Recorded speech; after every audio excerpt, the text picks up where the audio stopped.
Hey everybody, welcome to episode 55 of the Reptile Rejects podcast.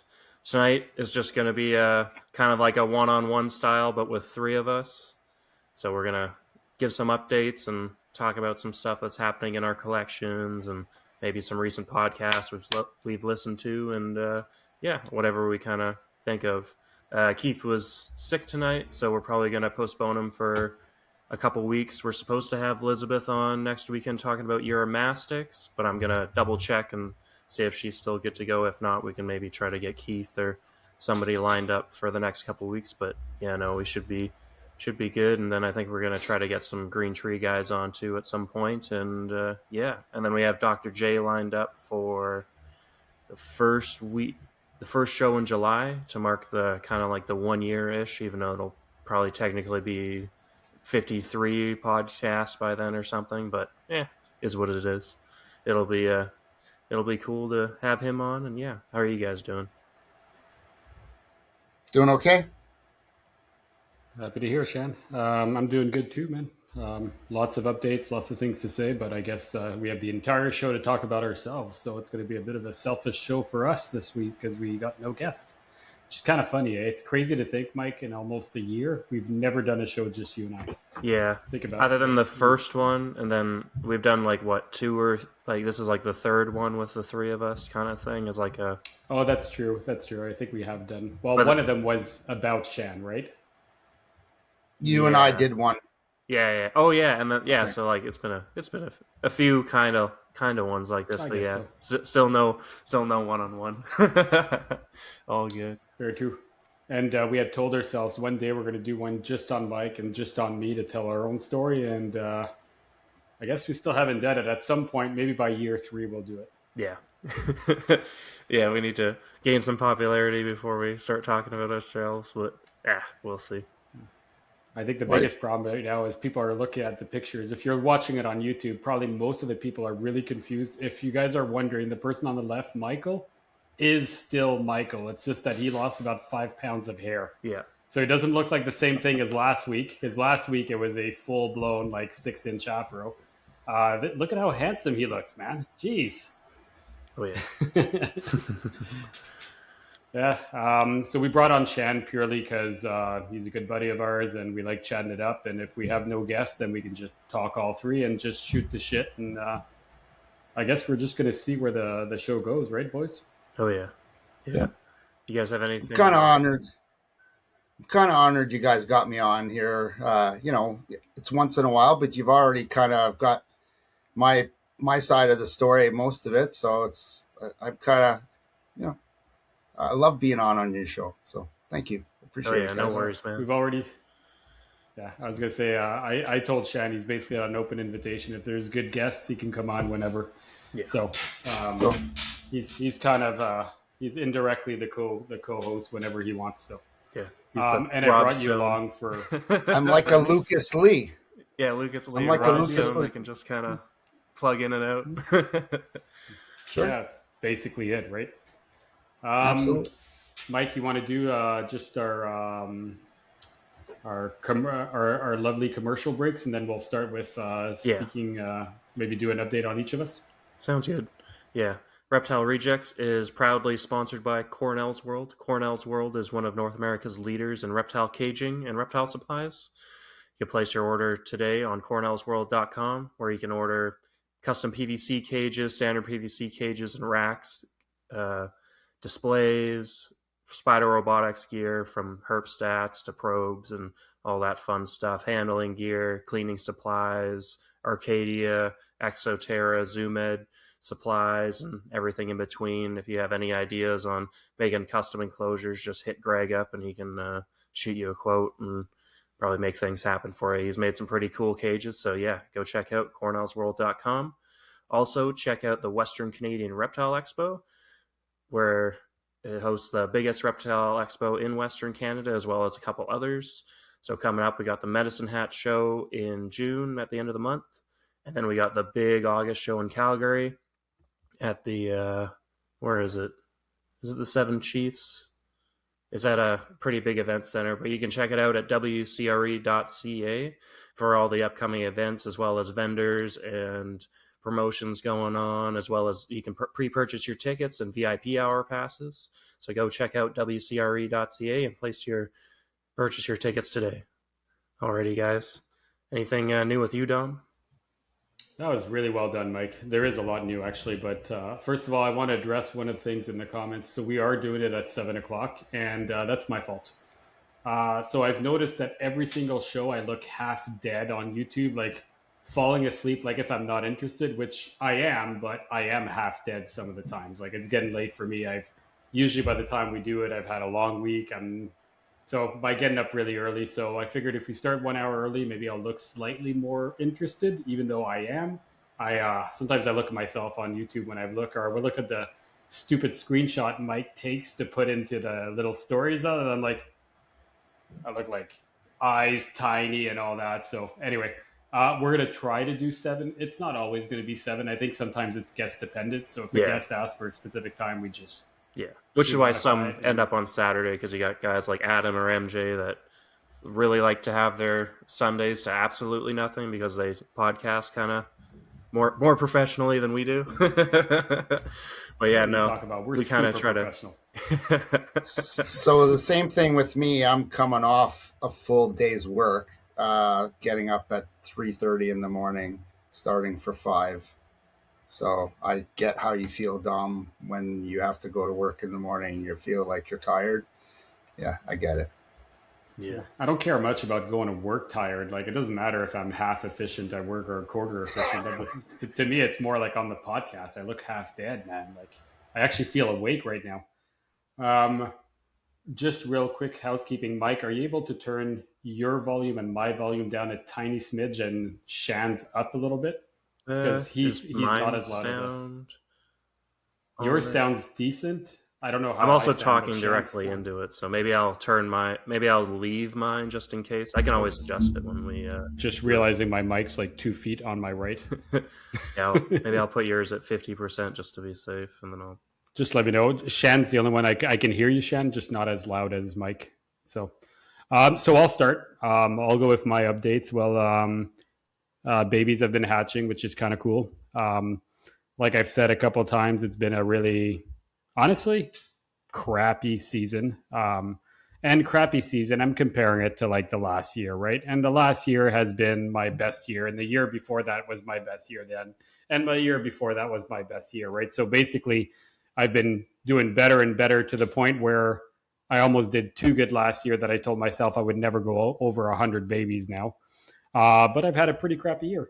That being said, I had 4 clutches in the incubator. My first clutch, which was a granite, so we're talking about IJs or West Papuan carpet pythons.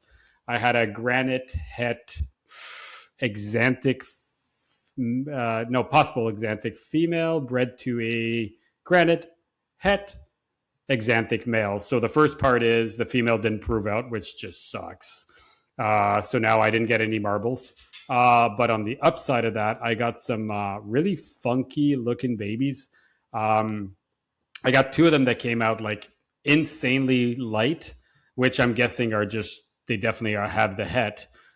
Which again, just so people know, I'm saying het, and it's actually the completely wrong way of calling because exanthic is incomplete dominant.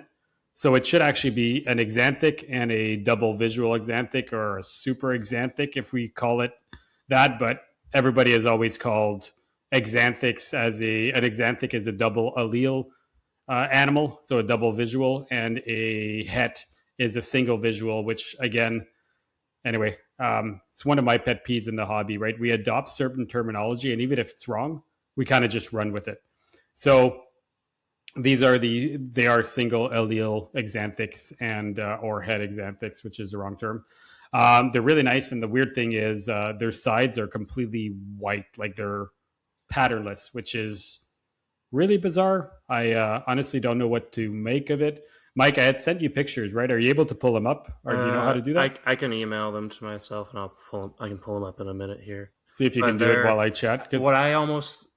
They're either going to be something like totally different, or maybe they're just going to be like really yellow granites, I think, right? You know, like when you see like those lighter granites, like I guess like the female you have, but like maybe it's just going to be more like less black flecking on it and more just like kind of yellow color coming up the sides.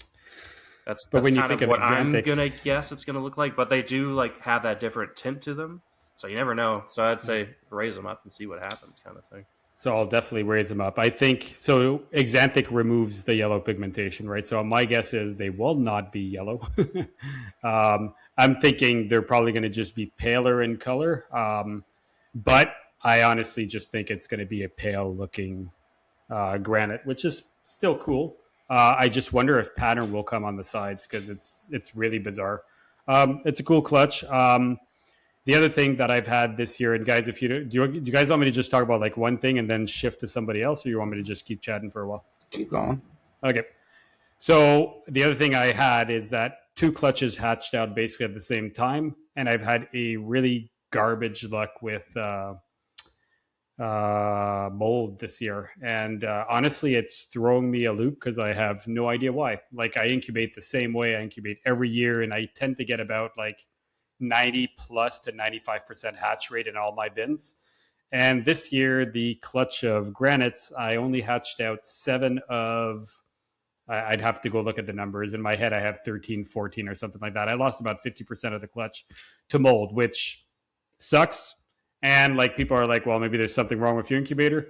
The clutch right beside, I had 10 eggs, 2 slugs, and I got 100% hatch rate. So is there something wrong with the incubator? It's kind of hard to say there's something wrong when one of them has 100% and the bin literally on the same shelf, one beside each other, has 50% hatch rate. I So got a question for you.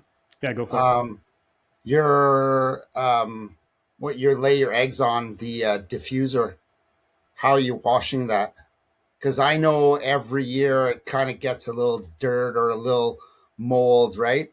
And I had the same problem last year where it would just start molding without an egg. I didn't even have an egg in there, and all of a sudden it was creating mold, and I hadn't cleaned it enough. I put it in the dishwasher. So I don't know if that's could be So something. it, I don't know. it definitely could be, but here's my thinking, and you'll probably laugh. So I honestly always wash my egg crate just in a sink with some soap, Dosh, just Dawn soap, whatever, and just like, shake it as hard as I can in the water, let it dry, rinse it, let it dry, and call it a day. And next year I use them again. Okay, which is really not that sanitary. And I think I've done that like 5 or 6 years in a row, and I've never had any issue. This year, though, I actually took every single one of my egg crates and I put them in the dishwasher. So before this season. So Huh. everything was fully sterilized, which is funny. So now I'm going to say Okay. that maybe the dishwasher caused the problem. Probably not, I but don't know. I don't doubt it. I don't know. There's got to be something else. But So eggs it's should kind of weird though. withstand mold anyways. If they're good eggs, they should be able to make it through. yeah, So I'm pretty sure they were. I would But you don't say want it's to almost start. something to go with the eggs themselves, maybe not being those like eggs that like they talk about the blackhead eggs that look like they got water on them or something when actually it's just the embryo dying because it wasn't strong or because something else went wrong, and it had nothing to do, like they were kind of set up to fail to begin with in terms of like it wasn't really your fault kind of thing. So that could maybe be it, but you never know kind of thing. I guess you'd have to see how it goes. You only have like one more clutch maybe, but no, not really. Uh, I've got 2 more clutches, which the other one is almost a joke, but I'll tell you about it after. So going back to this, so it almost looks, if you're on YouTube right now and you're looking at it, look at the sides. They're extremely pale. It almost looks like you're looking at their ventral scales, but it's not the ventral scales. Those are the side of the body scales. And I mean, if you compare it to the other babies on the side, it's like I don't know if there's actually anything going on, but if you compare it to other babies, like look at the really dark one. The really dark one you'd say is not het. Beside the dark one, there's a lighter one that you'd say is het exanthic, and then there's a light one with the pale sides, right? So there's 2 of them that look identical as that. So I just think it's a really cool looking animal. We'll see what it does, but I mean, it's different, right? So I don't know if it's going to be something. That being said, you guys want to know what is cool? It is the first time ever I've bred a granite to a granite, and I've done a lot of IJ pairings. I think I've had IJ pairings like for the past 8 or 9 years, like every single year. It's the first time I bred, and I hear still a lot of people talking about granites like they're a weak gene or they're something that's a problem. If you've started from hets and you've mixed in other things, I have had literally zero issues ever from all the different pairings. And these are, well, the parents aren't siblings, but it was a granite to granite pairing, 7 babies, no kinks, no eye issues, nothing is smaller. Everything is basically perfect. They're big individuals. Okay, I got a shit hatch rate though. One could argue and say that could be a problem. So, but I mean, all the babies look great to me. Yeah, so that's Yeah. my first clutch. You guys, Yeah, no, that looks pretty cool. Like, who knows? Like, maybe it is just like a reduced pattern granite in terms of you just lucked out and hit one that's just gonna have more, but I hit 2 or hit 2, right? But yeah, no, it'll be cool to see how these develop. I'm sure Eric will be interested, kind of thing. Yeah. Yeah, I mean, we'll see. I'm interested. Again, now, the now you need female to breed is it back to a insanely light. normal and see what pops out. Well, you either breed it back to a normal, or you breed it back to the parents. Yeah, Breed back to the parent. I would say parent. that would be where you could maybe run into some more inbreeding depression. So, but if you do that, but have you sexed it? Are they male or female? So I was going to say the 2 of them are males, so I can guarantee I can breed it back to mom. Yeah, you can breed it back to mom, and you can breed it to a normal female as well if you wanted, and kind of see the differences, or if there's any differences, or if it's just a really cool looking granite. Either way, it's pretty cool. Yeah. I really hope it holds its color. Like, I figure 2 or 3 sheds. Remember, Dom, we had on Snake, it was I think it was a het albino, and it had a white side at one point. Remember, you had hatched it out, and with time it did get color. So I don't know. We'll see what happens. I don't know. I think the sides will stay no pattern. Let's put it that way. I figure if it doesn't have any pattern now, why would it kind of like have pattern later? You know what I mean? I find sometimes the pattern it might just be the dark pigmentation that comes in later and then fills it up, right? Because the dark pigmentation does tend to come every shed. So who knows? Either way, I think it's cool. My second clutch that hatched out this week was inland pythons. So I had 10 babies, 10 eggs and 2 slugs, 10 eggs hatched out. And just to give a funny story, I thought I had 10 eggs in there. I opened the incubator, I counted the eggs. I had 9 without realizing that I'd taken 1 egg out that was empty and just put it on the side. Counted the babies. I had 9. Anyway, I set them all up. I'm like, cool. The next day I come and I find a little baby perched on one of the shelves inside the incubator. Apparently I did have 10. Just one of the babies actually got out of the egg box out of one of the holes that you do for breathing that I had opened up, and it was enough for him to get out. So I did have 10. I just lost him inside the incubator for a day or 2. Inlands are cool. They're 50% Schofield, 50% Mog. Beautiful animals. And last year I bred the exact same pairing. I got a 8.2, which really sucked as odds. This year I got 10, and I got 10 eggs last year too. Right now I think I'm either at 5.5 or 6.4. One of them I wasn't too certain, but at least I have more females this time. And then I have a third clutch that finally hatched this morning, but I'll pass the ball to somebody else, let you guys chat a bit, and then I'll come back to that one. So who wants to go up, Mike or Shan? Yeah, Shan can go. I'll send your sure pictures. Okay. Yeah. So that's my first clutch that hatched. I just sent some pictures to Michael. So the pairing was 50% zebra, ocelot, German lion, female, carpet python to Bonnie. So basically Favel lion, one of Dom's babies that actually both male and female are both Dom's, but a baby from Bonnie basically was the male that did that, and that was a zebra ocelot clutch. Did pretty good. I had 14 eggs, 12 hatched out, two supers, um, two, well, one really nice ocelot zebra. Um, yeah, so I think that one's going to be really nice. It almost looks like mom. So that'll be nice, but that one's a male. Yeah, there you go. That nice one there. That's all in treat there. Looks exactly like mom. Yeah, um, doing really well. Sexed them. Lots a few males. I call quite a lot of jungles in there too, or jungle ocelots. But they'll brighten up. Right now, they haven't even shed it or anything. Right, they're only like 4 days or 5 days out of the eggs. Right, so Oh yeah, yeah. They'll come in and they'll look really nice, and as they age, right? Like I remember Dennis McNamara when he first went on NPR, and he's like, "Yeah, for Daytona, I always bring the year and a bit old carpet jungles just to because they'll sell like hotcakes for whatever he prices them at, right? Like you can bring them to a show at a year old, and they're actually yellow, so they'll sell all day long, kind of thing. Because it's really tough for him to. I just remember that kind of thing. It was always something that stuck in my head. yeah, and I've already actually sold one. I got a deposit on one already. There you They're that go. they sell that good. Like Dom's will admit it. They're the best selling thing. Jungles just don't last. Hands down, the They're best moneymaker. so easy to get rid of, right?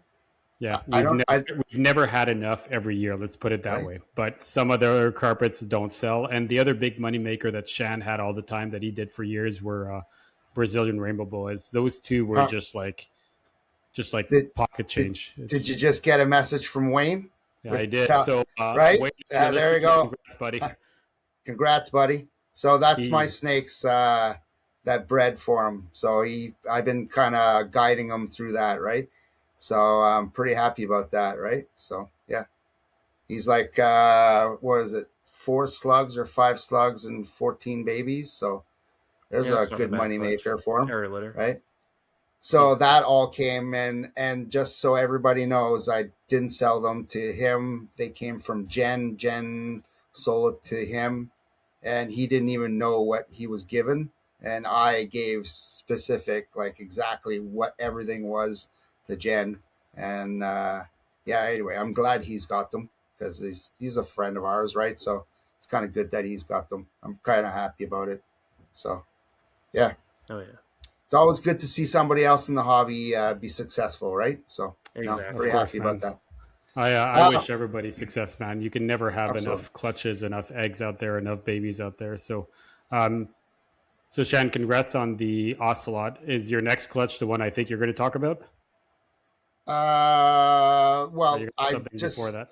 I've just started a new. So I'm a new spotted python breeder, I guess. I guess yeah. So I got some eggs on that too. So it took forever. So I'm just gonna say it out there. If anybody from NPR is listening, we need a calendar. I'm sorry. I'm so used to having a calendar for the last few years, and kind of nice to have that nice snake in the background to look at it and keep your post shed.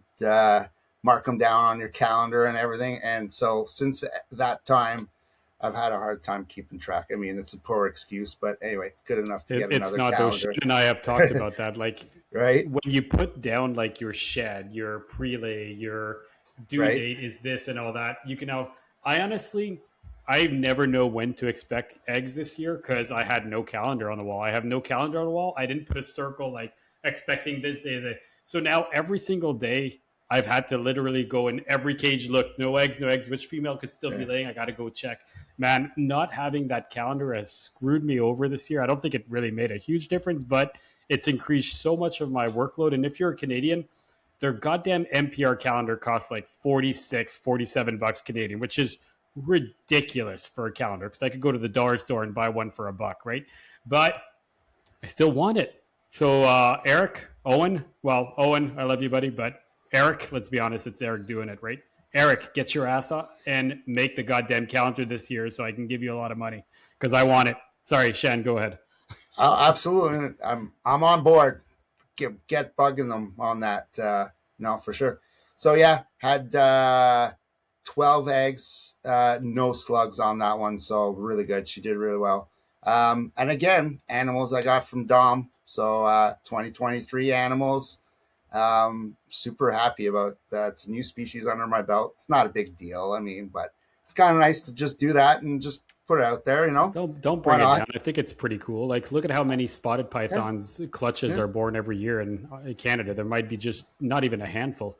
Like you hear of one or two, few people. It's not a Yeah. they're easy to breed, but it's not a python that's often bred. So Yeah, I just think it's cool because there's probably like 5. I mean, I wouldn't be surprised if there's 5 to 10 every year. It's just hard to see, right? Because like them and children's are like one of those that like they're around, but you have to like keep your eye out and scoop them up when you see them, kind of thing, right? they're honestly hard to find. Like not a lot of people, and they don't go for a lot of money, right? Like I think I've always sold them wholesale for $200 because like somebody would be like, "I'll buy all of them for $200 each," and you're like, "Well, it's hard to refuse $2,000 and not have to feed 10 babies, right?" So you usually let them go, but I mean, realistically, they're probably what? What do you guys think? Like a $300 pythons? They'll like children's and spotteds will retail probably 250 to like 354 maybe, which is not bad, right? Like that's not I was bad. Like I would say, I like was their gonna say wholesale would 250. probably possibly drop down to 125 depending on the animal. That's still not the worst, right? Like if you Yeah, the hatch thing is 10, though, that's cash in your pocket, right? I but already with sold two of them. what was that, Sean? I already sold two of them. Oh, I was gonna say because we have less snakes this year, we're probably gonna do a lot less wholesaling because it's just not worth it. When Yeah. if you don't have that many, it's easier Well, just to And you sell have the them. time, right? Like So now that hang you're on not taking here. care of 100 babies, you can take your time selling I them guess as well, Shan's right? gonna have a lot of eggs. I'm gonna have some eggs. Wonder Woman's not eating. I tried to feed her this weekend and refused. She's fat, She's a fat, big Bredli for anybody listening. right? So you're looking for Bredli pythons. I still have some available that are eating now from this year, like only 3 of them. I have a few inquiries already, but they're gonna go pretty quick, and then I'll have a few clutches. I think the G stripe pairing is gonna go too, so I'm gonna have 2 clutches this year. So Oh, that'll that be nice. Yeah. So Shan, just keep in mind you're saying G stripe Bredli, just so people can follow G Bredli stripe Python. Bredli, Not ball sorry, pythons. If you're saying not just like not ball python. Sorry, sometimes no you're ball saying the name, python. like Wonder Woman's gonna go, No. and everybody's like, "What the fuck's Wonder Woman?" Like, so So that's the name of the snake I'm just messing with you. that you called actually. Yeah, I it's didn't just call like it that. Eric talking about his stuff, and when you first listen to NPR, you're like, although it kind of gets ingrained in your head when he says like Molly Ringwald, and when Owen talks about Talon, and like those ones that you remember kind of thing, like those ones kind of stick in your head, Yeah. but like But yeah, we've been listening to that for like 13 years, right? Like you're saying Talon. Talon is some kind of a caramel jag, I think, or I don't know if there's a jag, but something like it's a coastal. that. Yeah, and like I think he's and still alive. his Maybe. yeah, and then the kids are like some kind of a sound to their isn't it? Like doesn't he have like percussion? Like oh man, he has a couple of snakes that are related to sounds. What was the one that he almost broke that was like super big, but I think she's still alive that he was going to breed this year too. Oh, I thought that was his entire collection. Is it everything gigantic? We love you, Owen. Sorry. Yeah, they just actually talking about recent things. They all just went down to Louisiana and Mississippi and went herping, trying to find Louisiana pine snakes and cane brakes and that. Which they did find the cane brakes, but Louisiana pines are next to Kentucky pines are one of the rarest pine snakes in the U.S. But yeah, no, it looks like they had a great time. Him, Eric. Did you see Eric's face? Like Oh, yeah, he looked super happy, eh? Oh yeah, and he's definitely looking Like way big healthier. smile on his face, got a snake in his Oh hand. yeah, he looks like he looks at home, right? kind of doing that stuff too. You can Absolutely, definitely yeah. see the work he's put in the gym in the last year as well. So that's good to see him looking healthy now. So that means we should see more podcast eventually. But hey, they still release Reptile Fight Club every week or two, so I'm happy. Yeah, and Rob Stone was there with them, and I saw Brandon Valentine was there too, who was a guest a few months ago on our podcast. So yeah, it looks like they had a fantastic trip. Saw a bunch of rat snakes, got to tune out from the world, and yeah, that's always fun to see. And I know upcoming stuff they got. I'm not sure if they're going, but we got IHS happening in July, which will be a really cool event for anybody that wants to go to that. It'll be the 50th anniversary of the International Herpetological Society / Symposium. I know it's a symposium, but I think it's run by the International Herpetological Society, if I'm not wrong. But yeah, it'll be at Bob Ashley's and the Chiricahua Desert Museum. So that would be like insane to go, except the closest hotel is like an hour away because it's like in the middle of nowhere in New Mexico. But you can go herping after all the talks and stuff. You can go look for rare mountain rattlesnakes and western green rat snakes and Arizona mountain kings and diamondbacks, and that'd just be it's a cool place to go to anyways. But man, that would be the herper's kind of dream, where you can go herping and listen to nerds and meet some, as the Trumbauer and Barkers will probably be there, right? And everybody else that's kind of been around, because it's also the 50th, so you're going to bring some people out of the woodwork to come out for that too. So yeah, no, anybody going to that, I hope you guys have a fantastic time, even though it's still a little ways away. Yeah. Should I talk about myself now, even though I hate talking about myself? Yeah, go for it. I know Shan has one more update on another clutch, which I really want to get into later. But, well, I got one update. You got another update. Either one. I got a few of them, but that's okay. We got all night. I don't have too much, so we can get back to Shan and Dom once I'm done my short little thing. Yeah, newts are still doing good. Raising those guys up. Probably won't be available till, I'm going to guess, like September maybe, but maybe August. I don't know. They're growing nicely, but they take about 5-6 months to raise up to their kind of sellable size, which is totally all right, because they're just really cool. It's fun kind of having that fish mindset of raising baby fish kind of thing, and then now you're moving it over to caudats or newts, and it's kind of that, like, kind of the same thing, and it's really straightforward, honestly. It's just you got to keep up on the weekly water changes and daily feeding, but it's nothing out of the world. It only takes like 2 minutes a day to really do that kind of thing. Yeah, those are doing good. Kentucky female is actually laying right now, so I have more Kentucky pines this year. I see 6 good eggs. She dropped one like a couple weeks ago randomly that doesn't look good, so I'm going to assume that it's already looking not great. So it looks like I'll have probably 7 good eggs, because I see she has one more left when I checked on her right before the podcast, because I was like, well, she should be done by now. No, there's still one left. Is that a big clutch for her, or is that the she had 9 last year, so technically she would have had 8 this year, which is not bad. I think she had 7 or 8 her first year, so yeah, it's fine. It's kind of average. I've heard them have more, but she's not like 7 feet, right? She's only like probably honestly just under 6 foot, so yeah, I'm happy with it. You can't complain. They're awesome animals, and they're special, so it's cool to get anything out of them, kind of thing. They're not so, like, Kentucky's give you probably about that many. You might get some other northerns that'll give you maybe a few more, like the Jersey ones, the different locality of northern pine snake, and then Florida's seem to only have a few. Black pines seem to only have anywhere from 3 to 8, maybe. I could be wrong there. Maybe they can have more if you get a bigger animal. But Louisiana pines are the ones that are known to have like 1 to 5 kind of thing. Like they have even. I was wondering if they were. That's exactly what I was wondering, if it was one of those species that has the gigantic monster. Yeah, like her eggs are big. Like they're that big. Like she has large eggs, but she still has like 7 or 8, which is kind of cool. But yeah, compare it to something like eggs, like chicken egg or ball python size egg.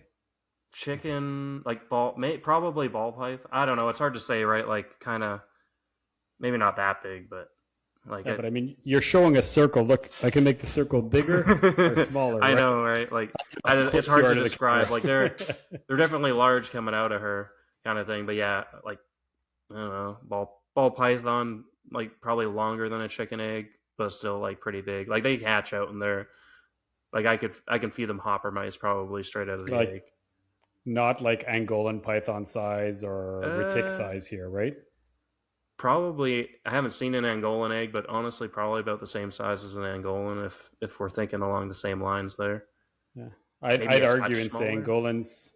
Yeah, as you say, I don't know. Angolans are a tad bigger than ball python eggs. Anyway, Yeah, it's the hard to ones say, right? I've Like had, it's one of those like they're not small eggs either way, right? Like they're like I start them on fuzzy mice, but you could feed them hopper mice if you wanted to, or straight out of the egg kind of thing. And they usually like they're pine snakes, so like they're like bull snakes. You can get them feeding like on frozen within the first couple weeks most of the time. Like you might get one that might need a little bit alive, and then you just kind of ease it over to frozen right away, and it's fine. So yeah, no, those will be good. I see the Transpagos went into shed, so it's looking like I might end up with 2 clutches. We'll see. Maybe that one female will actually give me a fertile clutch this year. I don't know. But I'm hoping the other one still gives me another good clutch, so I can actually maybe sell some. Well, I did sell 2, but have a few more available kind of thing would be nice. And then black milk female is I think in her prelay as well. So probably 3-ish weeks away from eggs from her. And the best news is that so last weekend after the podcast. Sorry, there's somebody at the door. you want to go answer it, and we'll chat a Yeah, bit. sorry. You can tell us your good news after. All right. So I guess I'll go with my last update. I've had shit luck with coastal carpets for the past 2 years now, and I started having less and less productions for the past 2 years when I decided to put my good male away. Like I have this male that is in the more complete carpet python. If ever you guys want to see it, it's under the morph. He's a super caramel exanthic carpet python. Anyway, so he was a really strong male, and he's getting old. Like he's 7 or 8 years old. So back then, like he was pretty expensive, and he's been my main breeder for years. Like I think I've paired him up to tons of Shan snakes too, and he's produced tons of our babies. Anyway, 2 years ago, I decided to stop using him because every single one of my babies in my hellback came back from that one male. So I got a new male, which was a super hypo tiger, and I wanted to start using him for a lot of things. So last year, I bred him to 2 of my females. Nothing happened. It was the first year I did not produce any coastals. This year, thinking, okay, that male's now a year older, he'll be fine. I decided, you know what, I'm still doing it again. So my good male went with Shan's females, which surprisingly nothing happened to. So which kind of sucks. But that good male paired up with 2 of my females. He locked up with both of them the entire time, on and off, one. One's an exanthic female. The other one is a hypo caramel tiger. These are coastals we're talking about, just in case. And anyway, my hypo caramel coastal laid. So she laid a nice big clutch of 16 or 17 eggs. And of course, they all looked like shit slugs, except 2.5 eggs looked like I had one boob egg that had a nice white side on it, and 2 of them that were maybe fertile. One had a little bit of red, the other one was like a little bit of red, but more yellow than anything, and everything else was like a slug, half the size, super tiny, and looked like shit. So I put the 2.5 eggs in the incubator. The boob egg died in a day. The one that was half size died. I don't know. I'm saying dead. I don't think there was anything in it. Rotted in pretty much 2-3 days. And then I was left with 1 egg in the incubator. So I've had 2 clutches hatch, right? My first one was due, let's say, last week on a Monday. The next one was due on a Friday. So the clutch on Monday hatched. 2 days later, the clutch of Friday hatched. So they were both like at the end. This clutch of the 1 egg should have hatched, I don't know, like in between, right? So he's at day like 55, 54. So I'm like, the egg doesn't look great. It looks like partially brown and shit like that. So I was like, I'm just going to cut it to see. So I cut it, and let it behold, there's a goddamn snake in there. And it's alive. It's moving. So At first, I cut just like the little line, but I could look inside and it looked like, you know how when sometimes the yolk inside is really cloudy?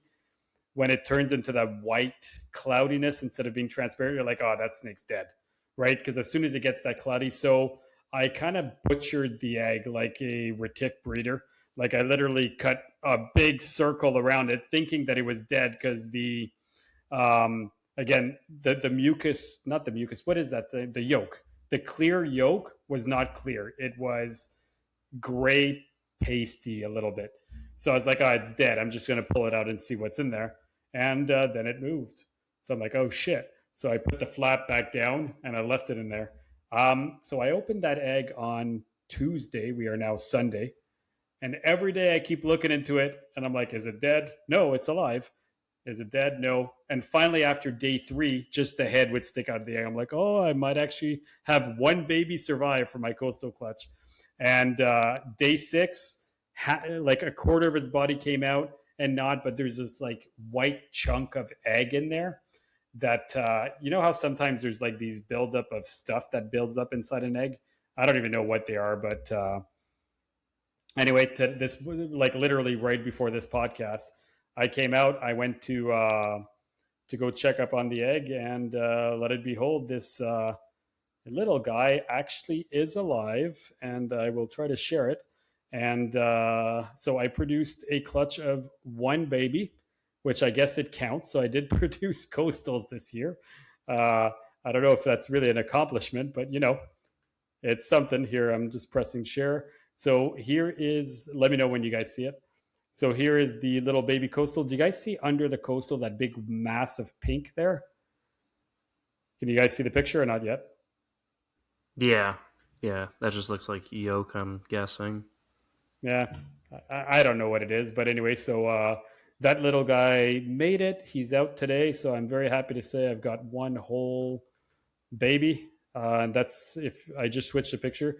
Really cool thing is it's the first time I've ever bred a tiger to a tiger, which I mean, I only have Oh, that would have one, been but cool if you had a whole clutch of them. I do love. it would have been much nicer. If I would have been get curious to see. coastals, I That need, thing I has need a an tiger. amazing stripe. Yeah, I That mean, thing it's has gonna, an amazing stripe. yeah, Really nice. I think it's 100% with zero breakage. I might be wrong, but I don't think there is any. So it's got a nice stripe. Unfortunately, I only have one, so obviously it's a holdback. It is automatically tiger, obviously from tiger to tiger. It's automatically hypo because the dad was super hypo. The mother was hypo caramel. So I don't know if it's super hypo and I don't know if it's got caramel. That in time I will be able to figure it out. And there are some markers that are not discussed yet that could identify as super hypo. So I shall see if they hit those or not. But you know, I guess it's my holdback. And Is that sorry, go. is it ever dark? Though I would have thought, it would have been lighter, right? Being It's like a chance at being a super or even Maybe like it's just the angle a of the hypo picture or or caramel, right? something. You never know. I there was mean, no usually, lighting. It's like okay. pretty shitty lighting, but it is dark. So my guess is it's just a hypo. If I had to guess, I think I hit nothing. I'm willing to bet you it is a tiger hypo and nothing else. That would be my guess because I've seen him much brighter than that. I weighed a shed. Oh, I mean, I'm going to hold it back, and it's a Oh, yeah, female, yeah. so I really think one shed's going to make a difference. I think she'll brighten up. yeah. I Well, really, but anyway, yeah, so that's my third clutch. nice. I mean, it's not much. I don't even know if you can call it a clutch. My third egg hatching. A clutch of one egg. I just find it funny because you know how sometimes you get an entire clutch of slugs. You're like, well, this is garbage. One egg actually was fertile in there, so it's kind of cool. I'm glad I have it. I have I don't know. I don't even. I think I have 19 babies this year, and I have only 5 eggs left in the incubator, which is insane because I hatched out 130-ish babies last year. So, and the only thing really left to update is I found a slug in one of my jungle's cages, just like a single slug out there, which usually is a really bad sign when you find a slug because you're like, oh, all the slugs are coming. But I was counting and it was about day 14.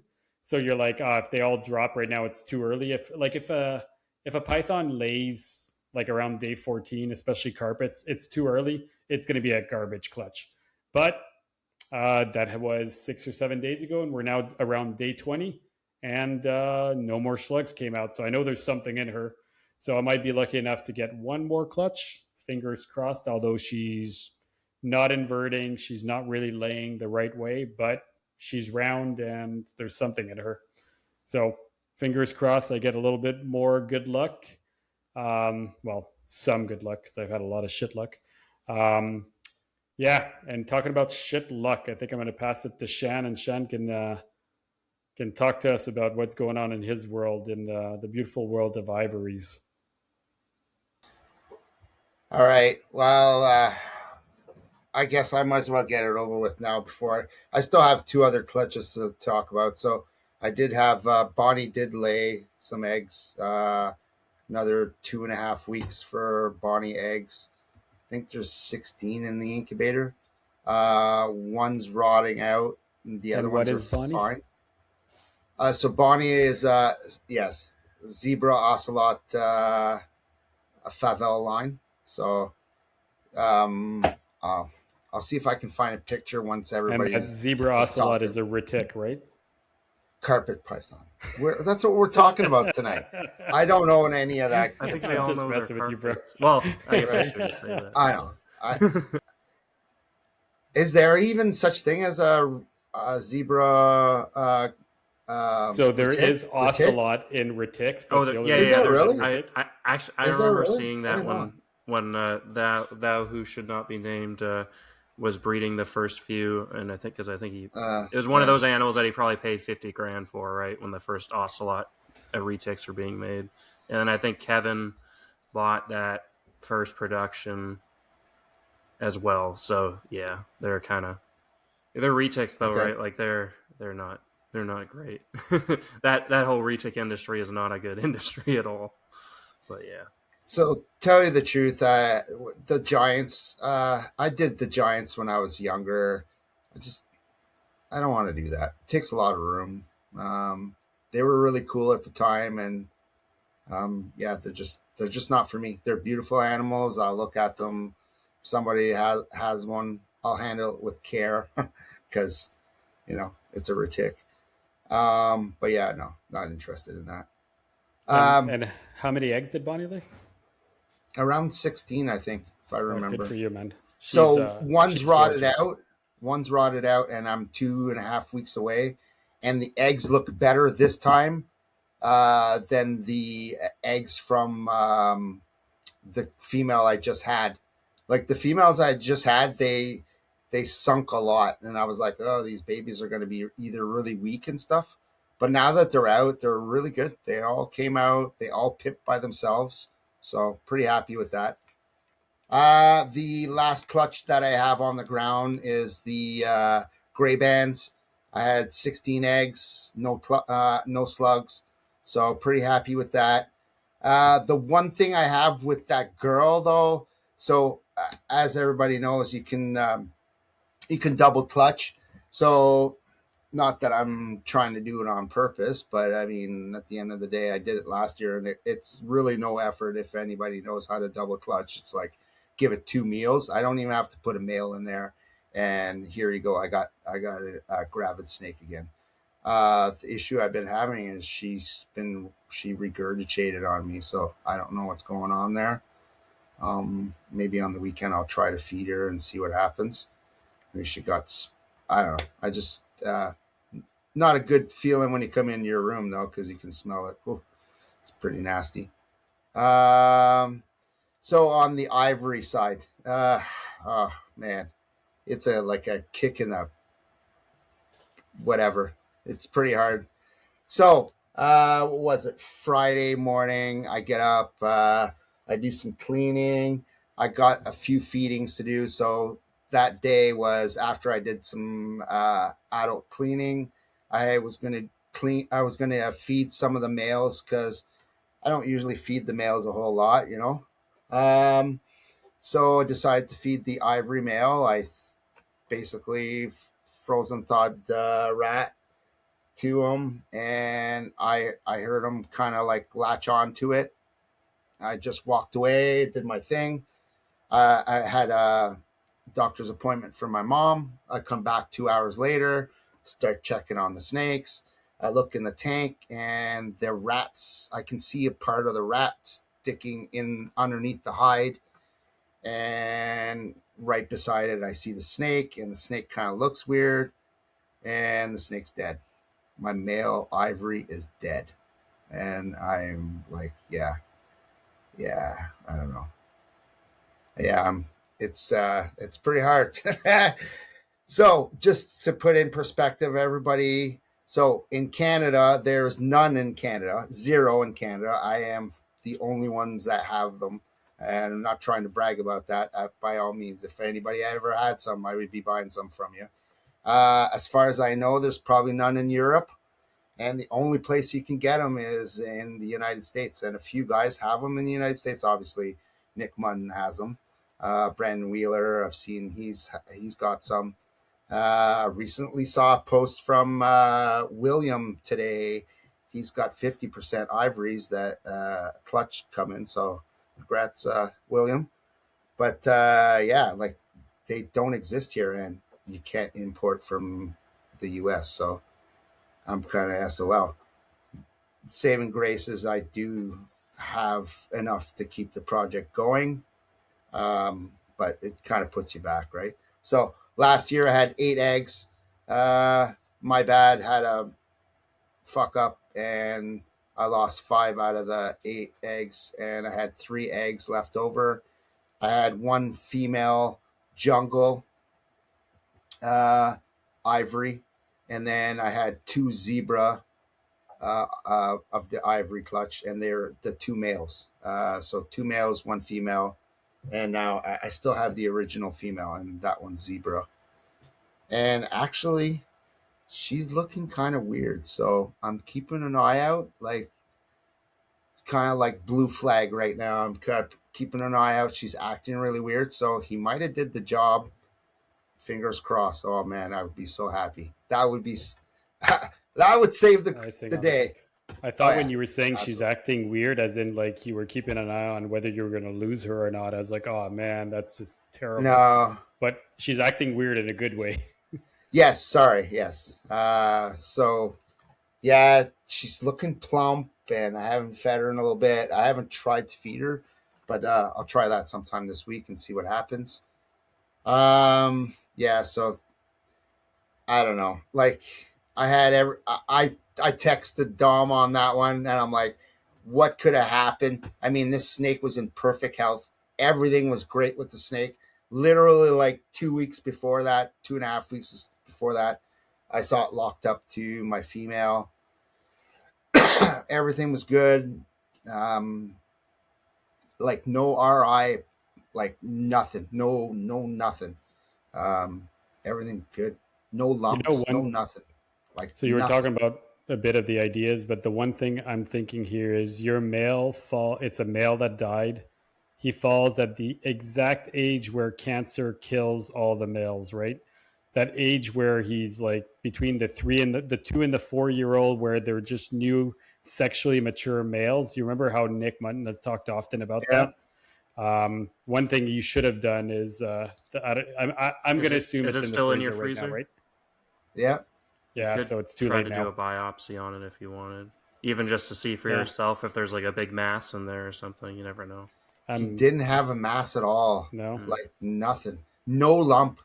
He was just Was it slim and the rat sleek. wasn't alive though, right? I'm guessing you just pre-killed it or No, something. it was dead. It was Okay, dead. yeah, then It was frozen thawed.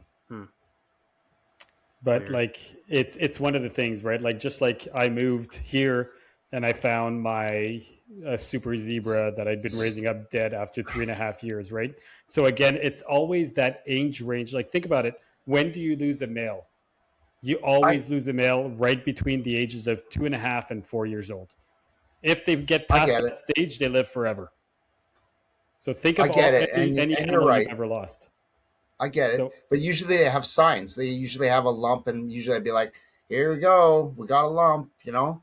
but Yeah, but nothing. there's other Absolutely cancers too nothing. that wouldn't necessarily cause a lump either, right? There could even be like a brain tumor or something, or maybe it's some like I'm not sure if you keep it on substrate or not, or just paper, but maybe it's somehow Paper.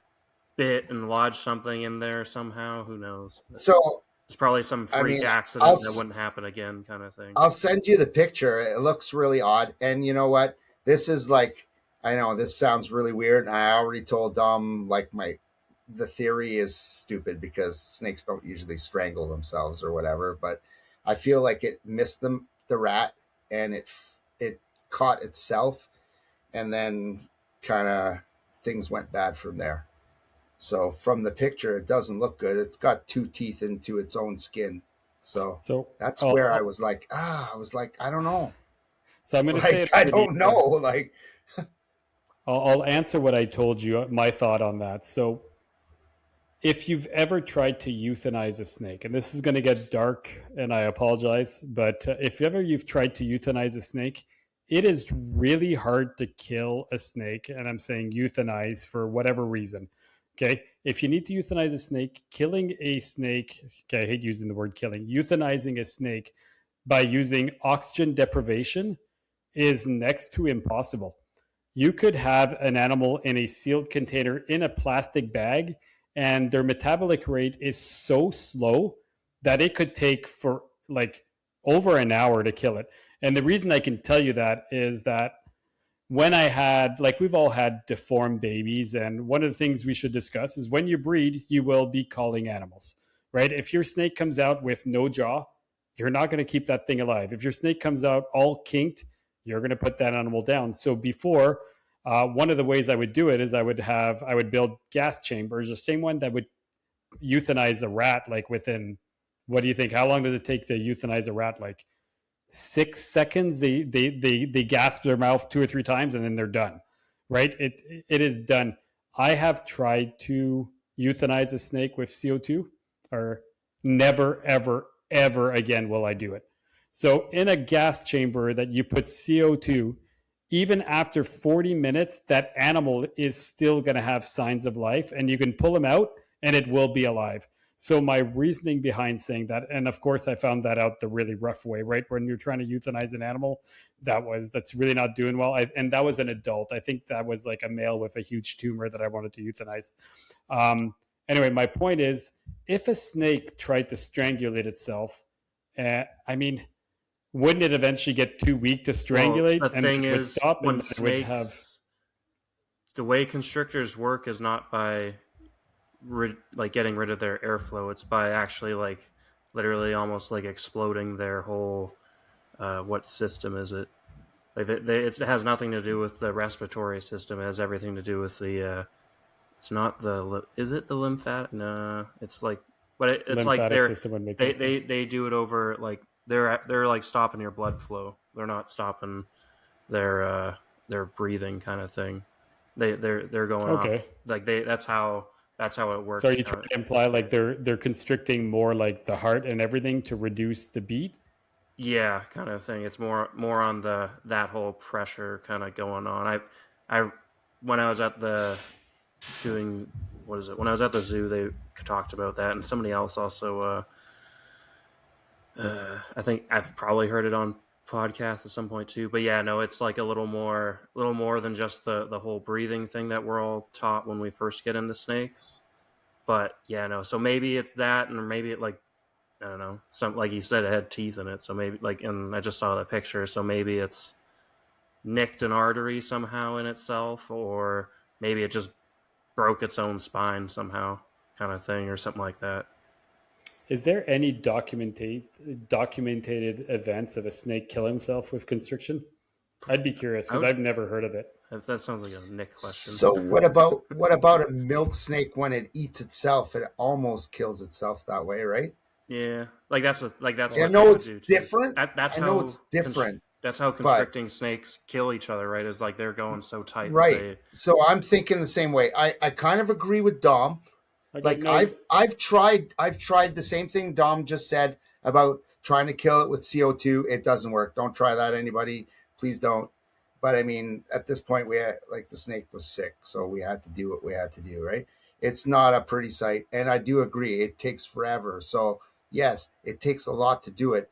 But just think, I don't know. I know this kind of sounds weird, but just think that it's constricting it like just think like a mouse that hasn't died and then it's biting it, and it's every time it feels it trying to move a little bit, or even the heartbeat is moving, it's just constricted more. So it's feeling its own body. I mean, some people say snakes are really smart, but I mean they can have their moments. Let's put it that way. And it's constricting itself because it can feel the the pulse or the blood flow or like it's tightening up. I don't know. I have no explanation. It's You know it's what? On messed that, up. I It's I think messed I'm going up. to side with Michael. He might be right. Then it might not be an issue with the breathing or he might actually be right. I like the way you're saying it. It could be possible. So then, is that what happened? If so, man, It's snakes are fluke. dumb sometimes. It's Yeah. fluke. Either It's way, totally it's fluke. a freak accident kind of thing, right? So it'll probably never happen So again, but it's probably how like other. That's yeah. It just I sucks. mean, if it could have happened to any other snake, I mean, there's a few other snakes I probably wouldn't have liked it to happen to, and I don't like to say that, like choose one snake over another, but like when you're not able to get it, that that snake, and I mean, I haven't been working on that project as hard as like Nick or anything, but I've got an interest in the project and I want to see it go to fruition, right? And then now I got to wait till this male that's a 2025 to get up to size. And, I'm not that type of guy that's going to rush the whole thing. But at the same time, I'm going on 53 years old. I ain't going to be doing this forever, right? So am I ever going to hit a black and white snake? I don't know. Never know. Yeah, it definitely sucks, and hopefully we can hopefully hopefully she goes for you. That'd be that'd be nice, and then they're all holdbacks. At the end of the day, what I really want to do now, I mean, it was somewhat of the plan, but is to get and the males are doing really well. So now, I guess with talking to Nick about the ivories when I did get the ivories, and to tell him like, hey, what do you keep? Obviously, I held them back, but I can tell one is like creamier or lighter yellow than the other one. I have one that looks like I could pretty much give it like the Favela line or a German line. It's that yellow, and then I have another zebra one that looks pretty much like its mom or the dad of the clutch, right? So pretty happy about that. But I'm once that snake hits that, I'll breed it back to mom and hopefully make super ivories.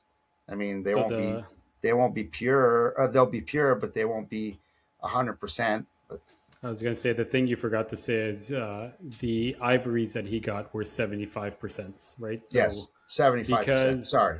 Yeah. because Nick Mutton only bred ivories into just jungles initially, it took a while. He bred jungles, bred for the color forever, and then brought in the zebra, and he sold them or sold or traded whatever it is to Paul in UK Python.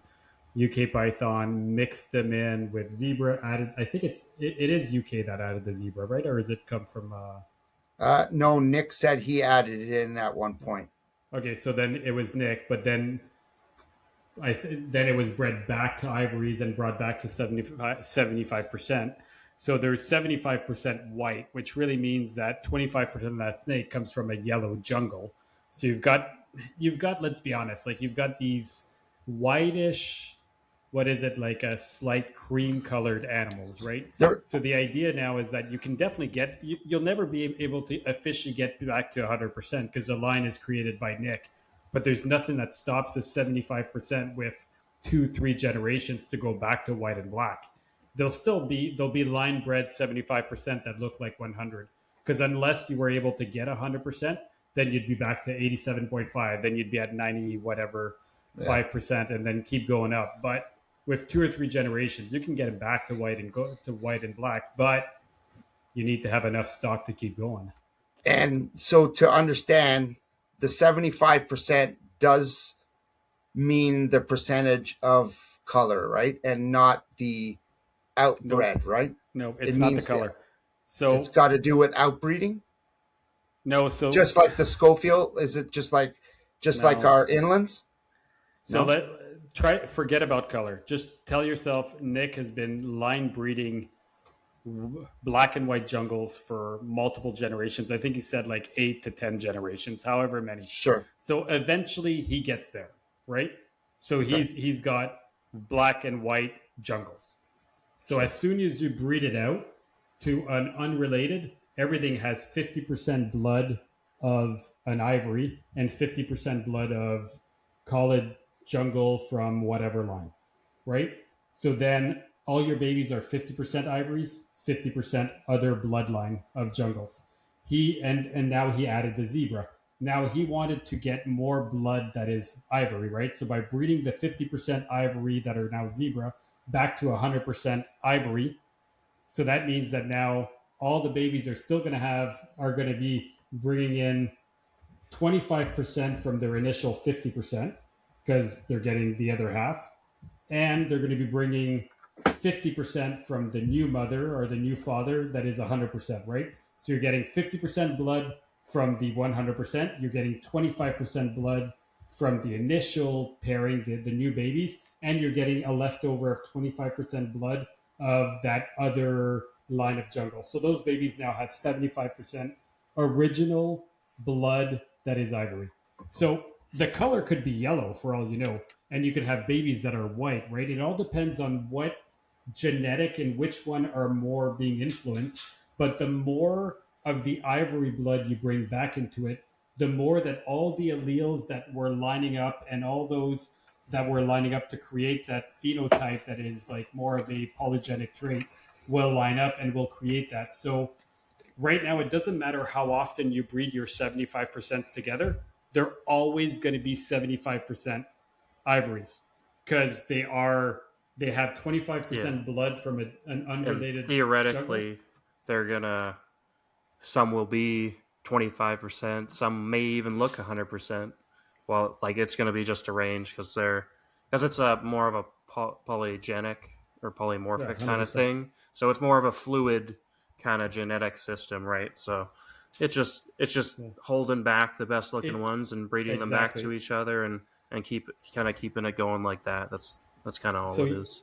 so they're always going to be 75%, but it doesn't mean a 75% can't look as good as 100%. And it doesn't make it unpure. They're still pure. It just means that now you have to put work into it to get back to there. It's like if you look, you're back to like you probably need two to So, three pairings of picking the nicest, whitest one, breeding them back together, and they'll look like the original 100%.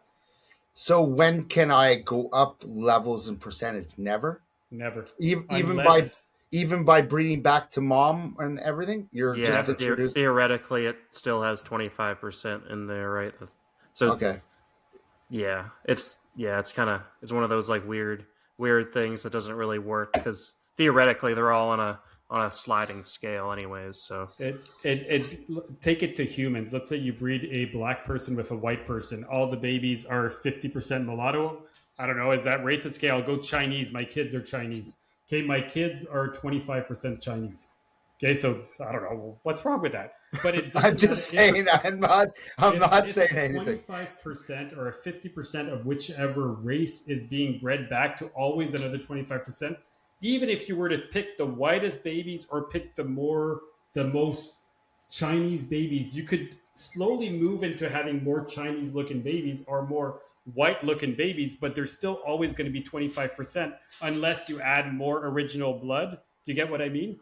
So you can choose to change the look, but you're always going to have 75% unless you manage to import one female or male 100%. As soon as you can bring in one, it changes the entire ball game because now you can keep breeding back and increasing.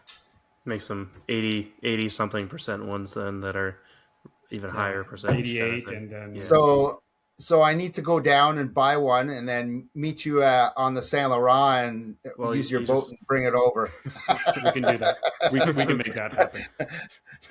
you just need to Hey, See if Casey can send some or- back Right. from Don. We'll have a since he's able to get we'll some have a from Dawn. decoy. We'll use the wives of decoys or something. But Michael does have a point, right? Casey and Don Patterson they're one of the only ones that are still able to do it. So if you reach out to Casey and you ask him, I know Don won't do it, but if you reach out to Casey might do it. So Don won't do it? Don's Don a nice would guy, probably but be the one receiving them, maybe. he'd be receiving them. I mean, you could try. I talk to Don a lot, but it doesn't mean he's going to bring. He's never brought in anything from the States for me. So, but I mean, if you look at my initial inland, when it was impossible to get inlands in Canada, my initial inland comes from Nick, and it came from Nick through Casey to Don to some rando guy to me, and that's how I got my initial inland. And then I finally managed to, and it took me forever to get more. And for the longest time, Casey Keith? Casey Cannon, right? No, yeah, it'd be Casey, but Lazick. honestly, yeah, you probably got it from Lazick because Lazick's just down in Seattle. So Casey Lazick's still doing stuff. Yeah, Okay. So I was going to say, I was just making sure. He's never doing a podcast though. So it would be cool to have him on. So Absolutely. Shan, basically, you can get there. You can get to the prettiest white, and in the end, you just want a white and black zebra, right? That's your goal, or white and black super zebra. So you want white and black jungles, which there's nothing stopping you from getting there with a 75%. You just have to do a bit of work. And I mean, look at our jungles. Like, how far have we gotten in our jungles? Like, we have, I am on my fourth. I could technically, if my super zebras would have produced this year, that would have been my personal fourth generation. But they didn't produce. But how cool would it have been? Like, the idea of having a fourth generation, right? Like, that's like, I have the great grandmother if they would have produced. She didn't, so I'm still at third generation, which is still a big accomplishment. So 3 generations, you could have, I guarantee you in 2 generations, you can get black and white. I have the grandfather here, so. Isn't he? Isn't he the grandfather? The male? Yeah, that is the original male, which is not the prettiest male. That's why I don't use him. I haven't used him in like 4 or 5 years. Yeah. He's still producing. That male has produced more babies than just about any other male. Yeah. He still does well. So yeah. No. So really any other update, guys, to chat? Yeah. If not, I think it was as soon as the person came to the door, and I was about to. What was it? So at last weekend on Sunday, I messaged Rob Stone, kind of saying because I was like, well, I think my Bahama female is taken or something, right? Like I thought she was kind of looking good, but then he said, well, is she in shed? Because I fed them last weekend and they all ate. So that was like apparently not a great sign. So then I threw the male back in with her on like Sunday night, and then they locked up for like a whole day straight. And then now she's in shed. So I'm supposed to expect a shed from the female before the male, at least with Caribbean boas in general, because he keeps the Jamaicans and the Puerto Ricans. So just going off of the general Kylobothris kind of way of how they breed, that may be a good sign. So now they locked up like one more time. Now she's in shed before the male, which is how it's supposed to happen, I guess. So I guess we'll see. Actually, I'm not sure if I saw an ovulation the other day or what or not. It's hard to tell because she like goes from looking thick to not looking thick, like kind of over like randomly. Like not maybe it's probably not random, but it's just like sometimes she looks thicker than she is, and it looks thicker than the food item that's in her, right, or whatever it is. So it's kind of tough to gauge since I haven't bred them yet. But yeah, no. It may or may not be a good sign, so we'll see. I'll know in about 5 or 6 months. and then that'll be a really cool show that we'll have to. That's exciting, though. Probably need to get Jeff Murray on to chat. I was going to say, when you get to that point, we should do a show just on them. Find the 1 or 2 really good people. Maybe even do a roundtable on them. There's one guy. Actually, there's 2, but Steve would be fantastic to have on. Steve Woodward. He's a really he's a cool guy. I chatted with him on the phone once, and yeah, no, he would be fantastic on a podcast. He would talk. He's like Bill. He's like when we had Bill Hughes on, and he goes off on a tangent and has so much knowledge because he's been in reptiles for 40 or 50 years, right? But yeah, no, Jeff Murray would be fantastic though. He did one of the last boas episodes last year that Rob and Keith and them did. He did a good show with them. But yeah, no, he'd be cool to have on. Oh, actually, and yeah, pivoting to, since we don't really have, I don't think we have too much more to talk. Well, you guys might, but Rob and Julander just did a show with Dustin Smith from the North Carolina Zoo. I believe that's who he works for. But he does a bunch of conservation in the West Indies, and also is one of the lead guys on the Virgin Island boas project, which is another Chilobothris species that's really endangered and is another CITES 1 animal, I believe. But yeah, no, they're working on captive breeding them and reintroductions and keeping track of the populations, because there's populations on Puerto Rico. There's one tiny population on Puerto Rico still, so Puerto Rico technically has 2 species on the island. And then there's a bunch of other islands, obviously, including the British Virgin Islands and the U.S. Virgin Islands, and all those, a few other islands there. But yeah, no, they're cool. That was a great episode they had him on, because he also does the Puerto Rican crested toad, another super endangered animal that's protected in the U.S. Yeah, no, if you guys, anybody's listening, go check that episode out if you haven't already. It's a really good listen. Any other? Have you guys had any podcasts stick out in your heads recently? I know I've had a couple others, but So I'll I let you have guys one talk that first. I definitely want to chat about that I listened to about today. But Shan, you got something before? Just keeping an eye on the warma. I think I'm really working hard on that thing. Uh, Good signs. I'm keeping an eye out. It's still eating, but I don't know. I think I might have good luck there. Uh, the scrubs. What a difference. Um, so if anybody remembers, I got these snakes. I mean, and nothing, I don't want to say anything bad about anybody, but just not well kept. They were kept in pretty much a shoebox tote when I got them, and they were like 4 feet and a bit, right? So not great. But now I got them in I had them in a 4x2 for a little bit, and then I upgraded them to a new enclosure. I do cohab, um, but they love their. So this is a 6x2x2, What type of much scrubs are bigger. they, Shan?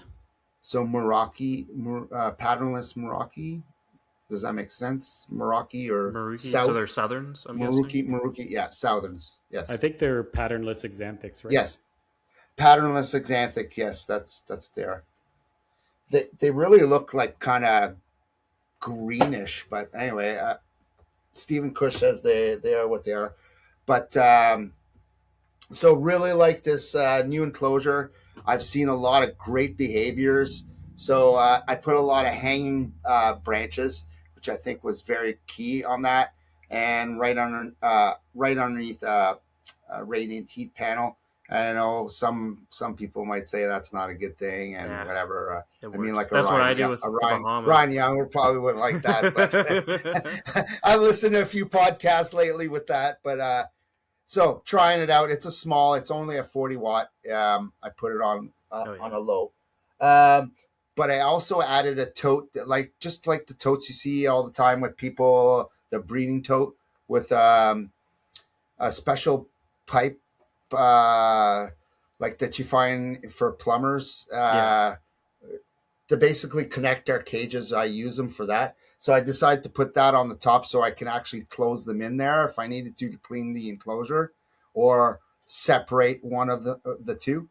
Well, as soon as I put that in there with some sphagnous moss, they're in there like constantly back and forth, like a lot of activity. And I actually saw a lock for the first time 2 weeks ago. Super happy. Came in. I had to work really early, so it was like usually I go in So, like I said, I'm up at 3:30. So by the time I come in the reptile room, it's like close to 4. This time it was like 1:30, 2 o'clock in the morning, and I just took my phone and I put on the flashlight on it, and just like uh, chondros, I saw the tail hanging down with them being locked. It was quite an amazing sight to see. So I really think like the male spends a lot of time in the box. He'll come out at nighttime, and they'll Have you both head. hit them with food? Have you hit the female with some I consecutive hit her meals? with I hit her with food. He won't eat. I That's don't a know good what it sign. is. He won't eat. Oh So yeah, yeah, I'm that's happy with good. that. Right? She's taking down like I don't know. Like a lot of people know scrubs, but I've learned a lot since I listened to Stephen Cush. They can take pretty big meals, so I've been trying to give her big meals. I'm so like my like a somewhat big carpet python will have a hard time taking a full size rat that's like 500 grams, and these things make it like it's nothing. It's like a lunchable, and their heads are like half the like they're triangular, but they're just like long slinky snakes that are like really thin, right? You would never think that it can easily take that, right? And yeah, no problems, easily takes a full size rat down. So been hitting her with food. She looks pretty plump. I don't know. Fingers crossed. I don't know. I'm not expecting anything, but it's looking good. Um, I don't know. Has anybody bred those in Canada? I'm Does not sure. anybody There's know? a guy that bred Barnecks. Well, I'm sure sometime in the last 40 years somebody's bred them, right? Kind of one of those things where somebody's bred them 25 years ago and they all knew about it back then, and then since those guys aren't really around anymore, you I don't What think know. about if that you, guy from Quebec there? yeah, Yeah, there's I some think he bred Quebecer that Barnecks. I don't know if he bred that's Southerns. the guy you're talking about, right, Yeah, Mike? Yeah, forget his he's name. got a profile. Yeah, he's got an Iron Maiden profile, right? I'm Maybe. not sure. I don't know. I don't remember what his name was. Either I'd have way, to it's look it up. super cool, but there's no captive bred for sale. I haven't seen Yeah, a there's definitely captive none bred for sale. scrub anything for sale. Like Right. you haven't seen a captive bred scrub for sale in Canada, and I don't think I've ever seen one ever. So it's not a very common thing. I mean, in the States, they're having more and more success, but when's the last time that happened here? Yeah. The clutch you're talking about from that Quebecer that had one, I don't know if I know of any, but there could be, right? I just it's extremely rare. So if you get those, I think it'd be really really cool. I hope so for you, especially considering that half of them are mine. So I'd love for you to hit them because I mean, I'm gonna kind of ride your coattails of success, even though I'm literally doing nothing. Uh, that's not what you said when I hand back the granite this year. Okay, I'm the joking. granite is I'm a different joking. story. Yeah, yeah. It's all good. But yeah, no, I would be pretty happy with that. I'm pretty excited. I think it's going to happen. We just got to give it some time. I just got to do the right things. Yeah, I'm excited. I'm also I can't wait to get the the UK shipment coming in. I'm supposed to get some nice stuff coming in there, so I'm pretty excited about that. So Nice. That'll be cool. some children's python. So that'll be There my you go. next goal. What are the morphs of the children's? So T positive albino and ghost. So pretty happy. What's the Uh, ghost? In I between gotta a ask normal because and a T positive. no, because a ghost is a different thing depending on which type of python you're talking about. So Well, I I gotta ask, think what's a it. I ghost? don't think it's a cross. I think it's like just like its own morph. I don't think it's like a two gene I'll animal. inquire about it, but I thought it was when I heard ghost, I thought it was caramel xanthic, but I don't know if No, that's But no, see, I don't. I you're don't believe assuming it so. from the carpet python world. So yeah. my guess, ghost could be a T positive albino with some kind of a hypo. It could literally be anything, or I it could think be it. a I think it's hypo. actually more of a. Well, It doesn't look like a hypo though. I've seen pictures of No. them. Yeah, no, it doesn't. They look in I've between seen a pictures. normal and a T pause. I would just consider it like a separate recessive gene kind of thing. They just slap So that's the ghost name on it. Yeah. So we need to figure out what it is. That's why that's kind of another pet peeve of mine in the reptile world, man. Why is a ghost something in this species? It's something else in that species. It's something completely it's the same different in most, that species. right? Like No, it's not. boa constrictors, carpets. Well, carpets used to be kind of wrong, but caramels are kind of a hypo, right? So it's kind of in there. But like boas, like you call a anery hypo a ghost, right? Like it's the same across the board pretty much, except for whatever the children antaresia people want to call it. Oh, yeah. No, it's we'll have to maybe the next time we get when we get Dr. J on, he might know, or maybe we need to get some other guys on at some point. We need to get a Wooter on to talk about those lavender prothensis. So, that would be cool. So just to get back, usually a ghost in most species is an exanthic, so lacking the yellow pigment, with I'm going to go with anery or no, anery would be anery or exanthic hypo. With hypo. Yeah, exactly. So anything anery or exanthic, which is the same thing, lacking yellow pigment, which makes no sense why we're using two different terms across the board also. And then hypo, which would be decrease black melanin, right? So that's what you would normally call. But the problem is with carpets, we've got two types of decreased melanin. You've got the caramel and you've got the hypo, which are two different forms of proven incomplete dominant, which makes it even more complicated. So we've got now a ghost and a true ghost, which makes it even more complicated. That's why when like you're talking about your children, I got to ask, like, what the heck is a ghost? Because I honestly don't know. And you're saying recessive, but exanthic and anery tends to be recessive in almost every single species, even though everybody classifies it as an incomplete dominant. So anyway, the whole thing is freaking complicated because I find it really hard. I wish people would just break shit down. You know, don't add a new word to differentiate shit, especially if it's the same everywhere else, but it means different things. I don't know. Anyway, rant over. Yeah. No, it's kind of funny when people do that. Sure, Rob will mention that again. You guys are talking about exantics again. Oh God. Which one, Rob? Yeah, Bobby Pebbles. What's his pet peeve? Is that yeah? Well, no, it's not his pet peeve. He was just joking with us when he came on with us that you were, or maybe it was on Reptile Fight Club that we were going on going a little far down the exantic and anery route when it's just the same. Well, it's kind of similar. It doesn't really matter, but it's all funny. Oh, yeah. There's only so many pigments. So what the podcast that I listened to today, which really grabbed my attention, was the Animals at Home podcast. They did a show on condor pythons. Oh, okay? Did you listen to MJ's yet? Which one?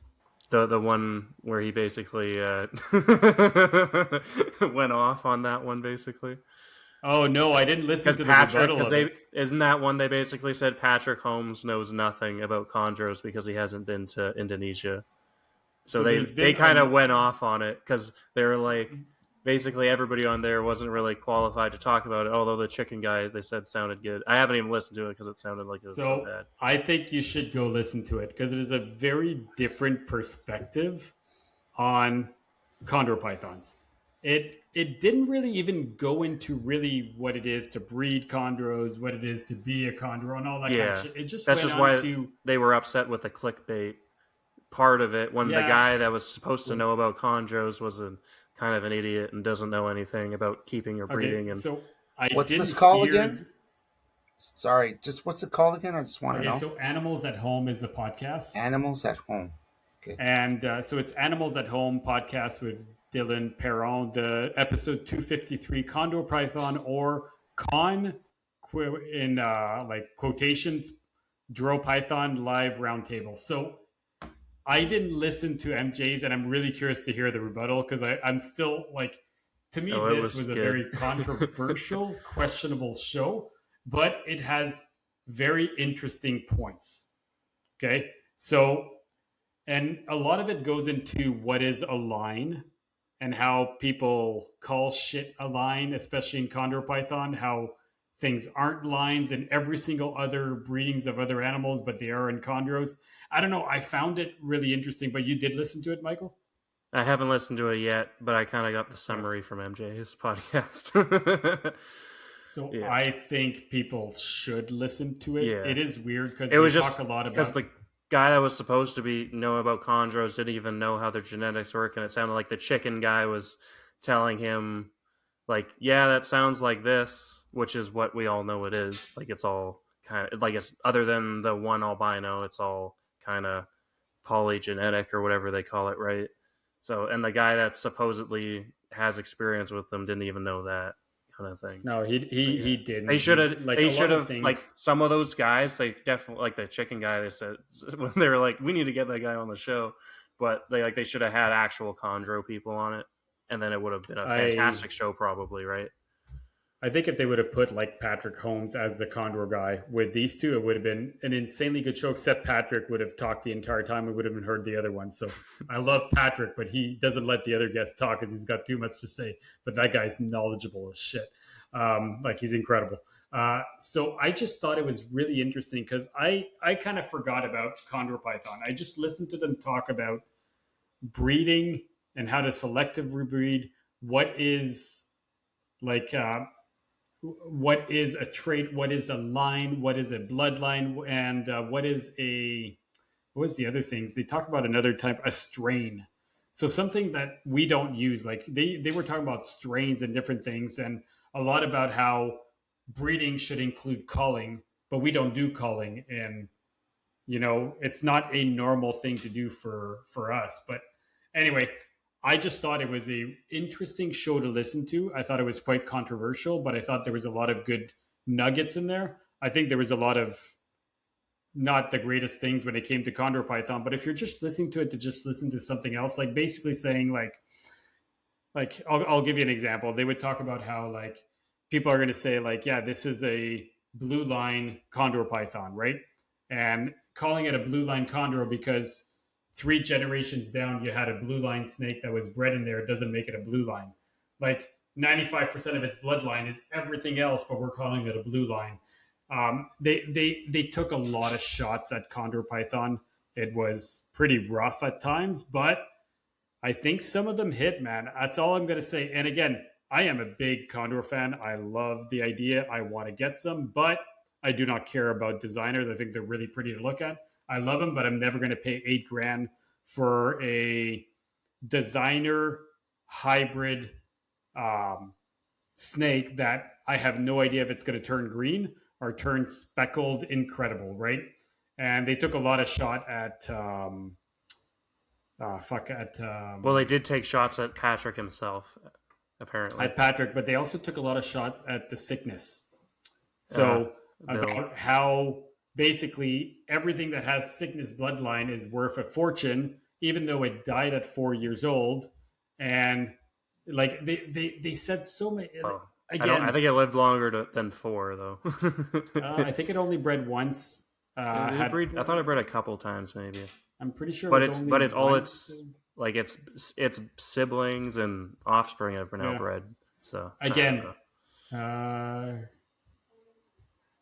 sorry, I just read Creature Crossings. I apologize to Creature Crossing. Dom and Shan are here, but the hair has left. yeah, It's been cut off. Anyway, just thought it was getting back me. to it. I think you guys should listen to it purely because there's some interesting information there. I agree. The guy for the Condors wasn't the same, but it was interesting to hear how to breed animals from like a dog point of view and a chicken point of view. It's so weird to say like that, but when they were talking about it, and like some of them had pretty freaking good, knowledgeable information on there. Anyway, it was just my thought. If you have nothing better to do, it is a weird podcast. It was cool. But now I really want to listen to MJ's rebuttal. Is there any other good ones that they have? Like, have you listen? Do you Animal. listen to this Well, fairly Dylan's produced some really regularly? good ones over the years, Oh yeah, right? And that's the Has he? same Okay. network that Phil Leitz and Roy Arthur Blodgett did the no, not well, responsible. No, why is it leaving my mind? Their podcast that lasted over 100 episodes. That every show was fantastic. I I'm know trying to it. And think. why am I forgetting it? Come on, Um, I Phil. I, You only did I two was shows just this year.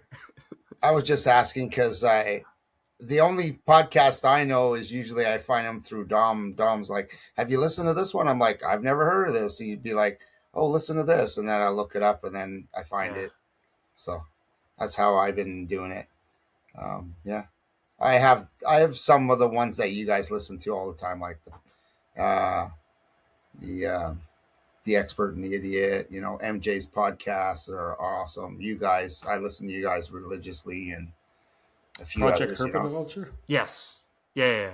That's what it was. okay, yeah, Because that you can listen to any of those shows. Like there was a few round tables where I was like, I don't know, and then they were turned out to be good. But like they're just all good because they brought on Ron a bunch of times and they were all good. And they had Alan Rapace and they had Philippe Devogely, right, who wrote all those books in the early 2000s and brought Crested Geckos over here.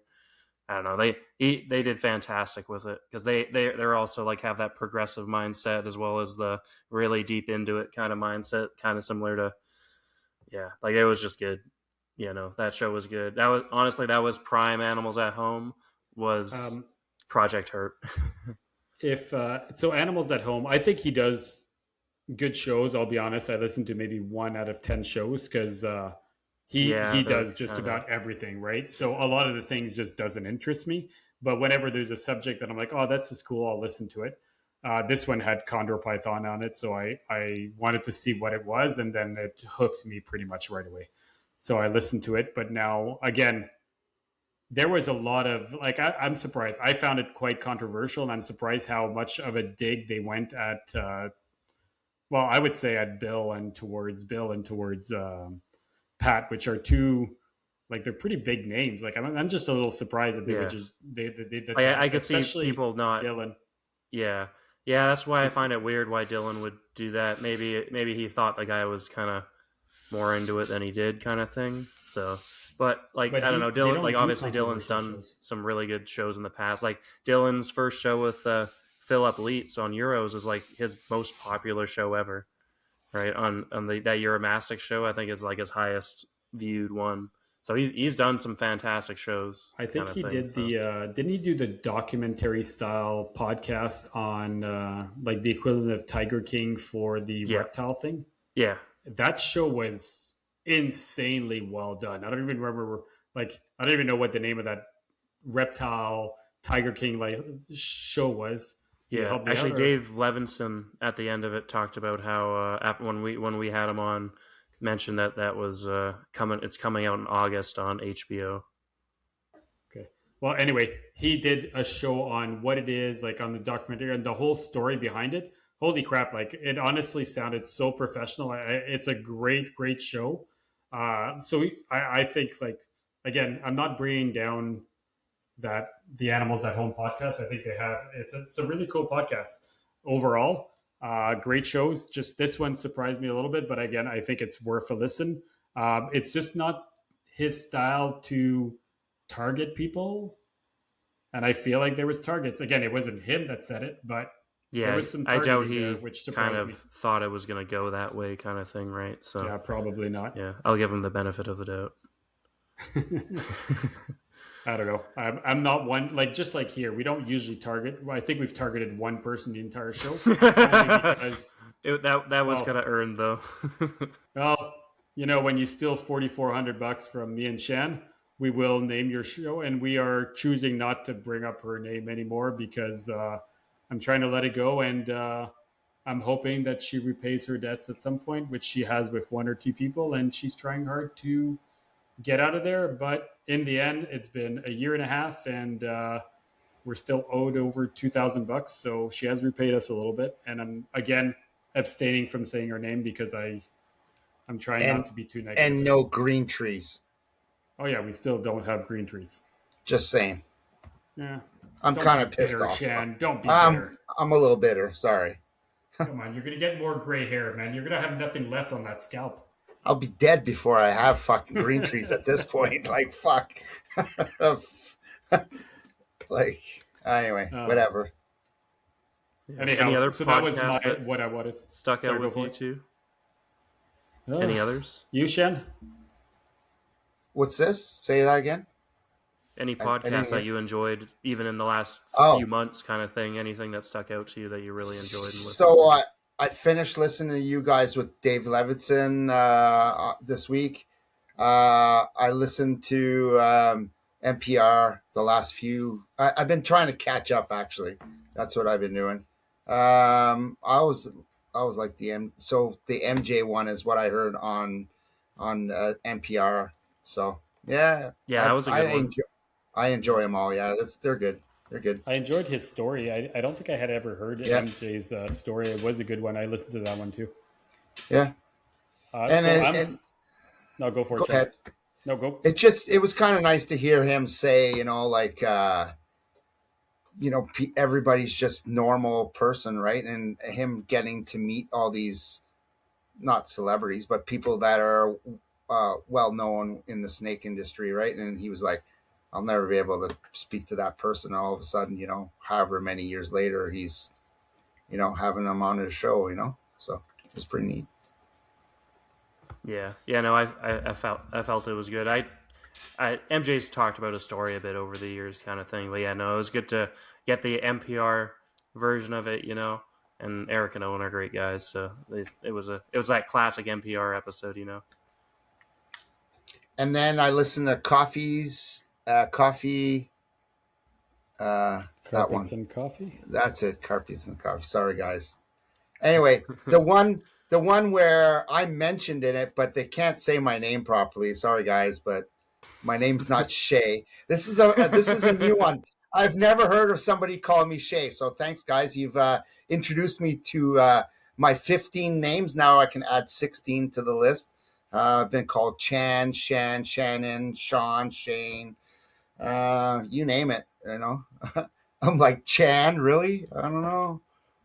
Anyway, it's all It's good. uh, it's kind of cool though when you start hearing your name for other things. Like It felt it good. feels like, oh my god, like somebody said my name on a random podcast, and it feels great, right? You're like, oh my god, It I'm, did.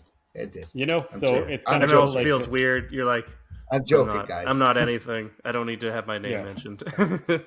like we're just nobodies who's literally just Yeah. regurgitating shit for fun. Like for us, like let's be honest, all three of us are just on here shooting the shit, just having like a conversation like we'd be having every single day, right? It just happens that three people are actually listening at the same time. So, but the last one, I'm assuming there's three people. I Oh, can't see the number. we Maybe have like four. 10 right now. Actually, it's kind of weird. 10. Wow. Wow. I see Richard, which is a great guy in Canada too. Um, hey, Richard.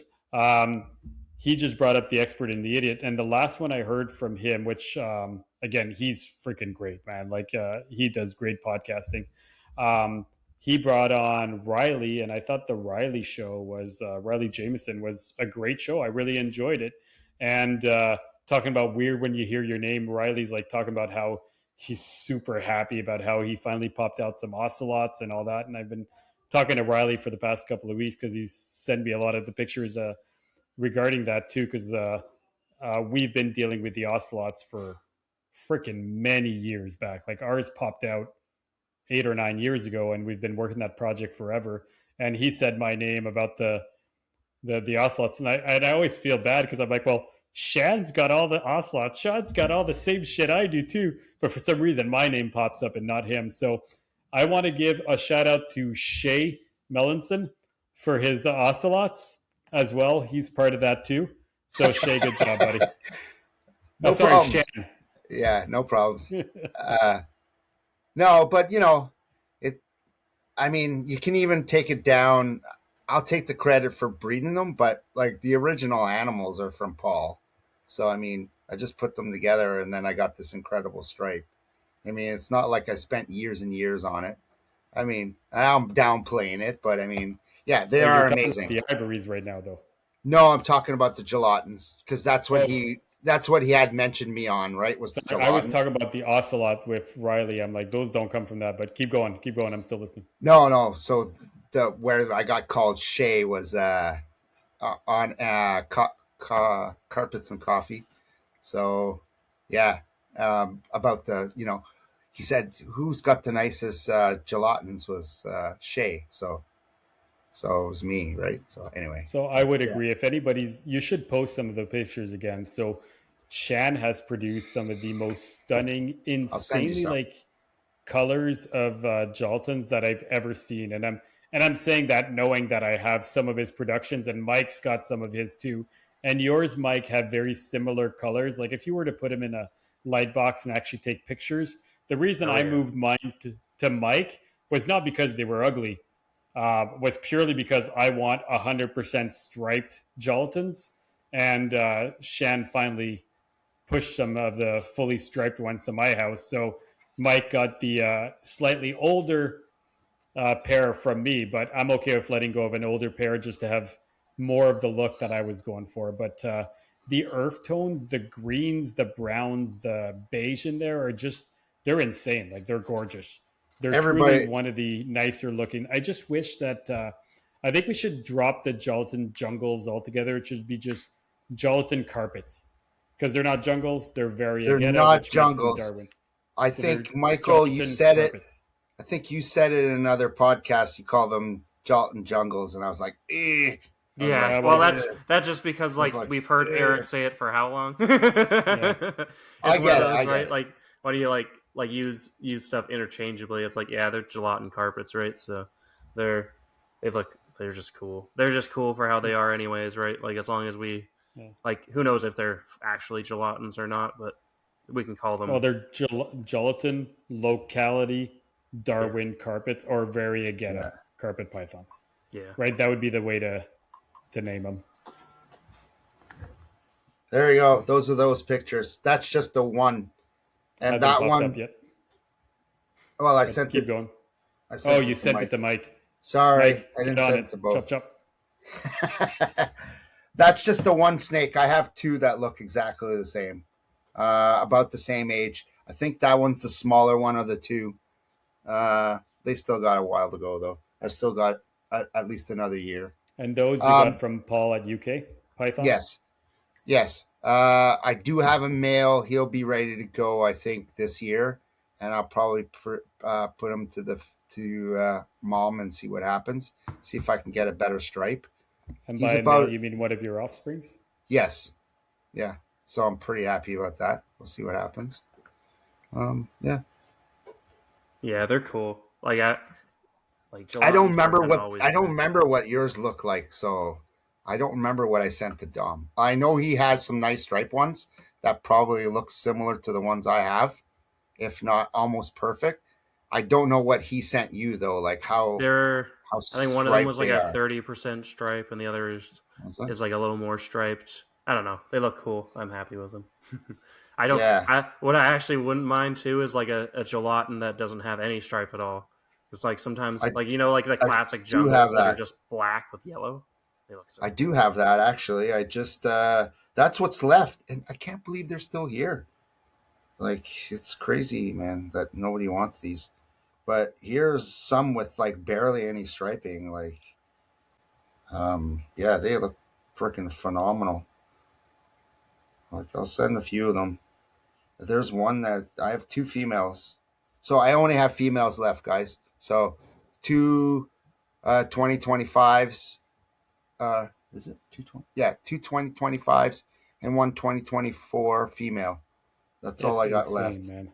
Like that color on the sides is just gorgeous. With the I love the color on the sides because the dorsal striping really breaks down all the side patterns, which really brings out that I don't even know what color that is, like that yellowish beige. It's just gorgeous.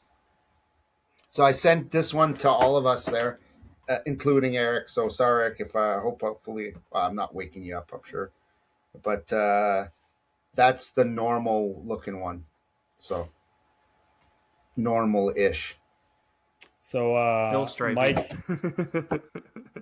right? But They they're still they still look they look still so good. very gray, still very gray, right? They Oh got yeah. that really bright gray. So I've I, noticed I, that you either have the really stripe, really gray with no stripe, or you have that dull looking one, which is like, yeah, yeah. whatever, you know. Yeah, they're I like think at you're first I was like, is that a inland?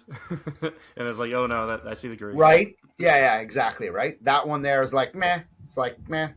I'd pass on it. But it'll grow into the color a little more too with age, so it'll just Yeah, take a little bit longer. Yeah, no, these look fantastic though. right? Like I can't wait to breed that Wait until you get a lime green to carpet that python. male. They're like tigers, but with green instead of like red Oh or yeah, tan they're or whatever they. they are the new thing that I love. Like I love these guys. I got an army of them now, and yeah, I'm good. Oh yeah, Yeah. yeah. We'll have to have Eric so I back think on just to talk about gelatins. Gelatin show. so I think Shan, you'll never produce normal looking gelatins because your everything is basically striped. I think you're going to have a hard time to produce non-striped gelatins because it seems to be so strong in your stock that you Yeah, might as well just accept that everything's going to be partially or perfectly striped. it's definitely partially striped. There, you can tell. Like the last ones that I sent Michael and yourselves, you can tell they're not as nice as that one, right? Like that one is like creme of the creme, you know. And the other one is just like average, you know. I'm not trying to put the other ones down, but they look like all the other ones out on the market, I guess. I'm not trying to be down, but I mean, you have that person that's got that nice coastal or that hypo or that thing, and for some reason I lucked out and I got nice gelatins. I mean, right? I mean, I see you have ocelot, zebra ocelots, and you pretty much you know the main one that has that kind of thing, Dom, and you know you kind of that's kind of your thing, you know. Same thing with some of the coastal stuff. Well, in Canada anyway. You're saying that, and you produced way more than me this year. Yeah, it is what it is. So, Um, so, Mike, there's a question for you out there, and I'm curious to see. So, Richard Broadhead's asking, so what do you think of carpets? Because you finally got some now for a little while. Oh yeah, they're fun. They're pretty straightforward. I haven't been bit yet, so there's that. They I'll seem give it time. they're not too bad. Yeah, I'm gonna once I pass quarantine, I'm gonna put them in some 3 or 4 foot cages, and they should do. They'll be cool. They'll be ready for them because they're taking medium rats right now. Well, they're not big mediums, right? They're like probably on the smaller side of mediums, so they're not too bad. And I'm just spacing it out more, but they're they're yeah, they're doing good. They're cool. And then those are I the think 2024s. yeah, Okay. I think they were a pretty decent big, man. size. Well, They you were I eating thought you like said you were feeding the crazy. mediums. Oh, no, I So was feeding them big, man. They were so growing like weeds. I've never had one out of two clutches. So about almost 30 snakes out of the gelatins not eat first shot. Every one of them. Like they are great for eating. I will admit that. Um, very nervous and love to strike at everything. So as long as you make them like very comfortable and give them a hide and like even leave the meal, they'll eat it. Oh Like yeah, I've never had a refuse ever. That's one of the ones that never refuses. I love it. oh yeah. No, Easy snake. they're Easy they're snake. cool. I'm loving them. I can't wait to get them in some cages with some branches and Nice. stuff. So, I Mike, saw how the long do you... Oh, sorry, go, Sean. I saw the rings. I really like them too. So Yeah, so Dom I got doesn't the like them rings as from... much. No. I think they're cool. I think they're cool. Um, they're like, Yeah. you know how everybody's got like the species you really want to put into your room. Yeah. I know. Rings were like number 7 or 8 in my desirables. They were there. Um, I think I'm going to be happy with just one pair, but I don't think I'd go more than that. What picture were you showing there? That looked like an exanthic coastal or an inland or what the heck was that? See, as soon as I like glanced at it when he sent it to me, I thought it was inland, but that's the I gelatins he mean, was talking about with the duller ones. But you can see the green on the sides a little bit, that's a actually. gelatin. Yes, that's a gelatin, guys. Yeah, That's the ones I can that see it. don't have that color, right? I mean, it Hmm. looks like everything else on the internet, right? Like Yeah, that's what you get.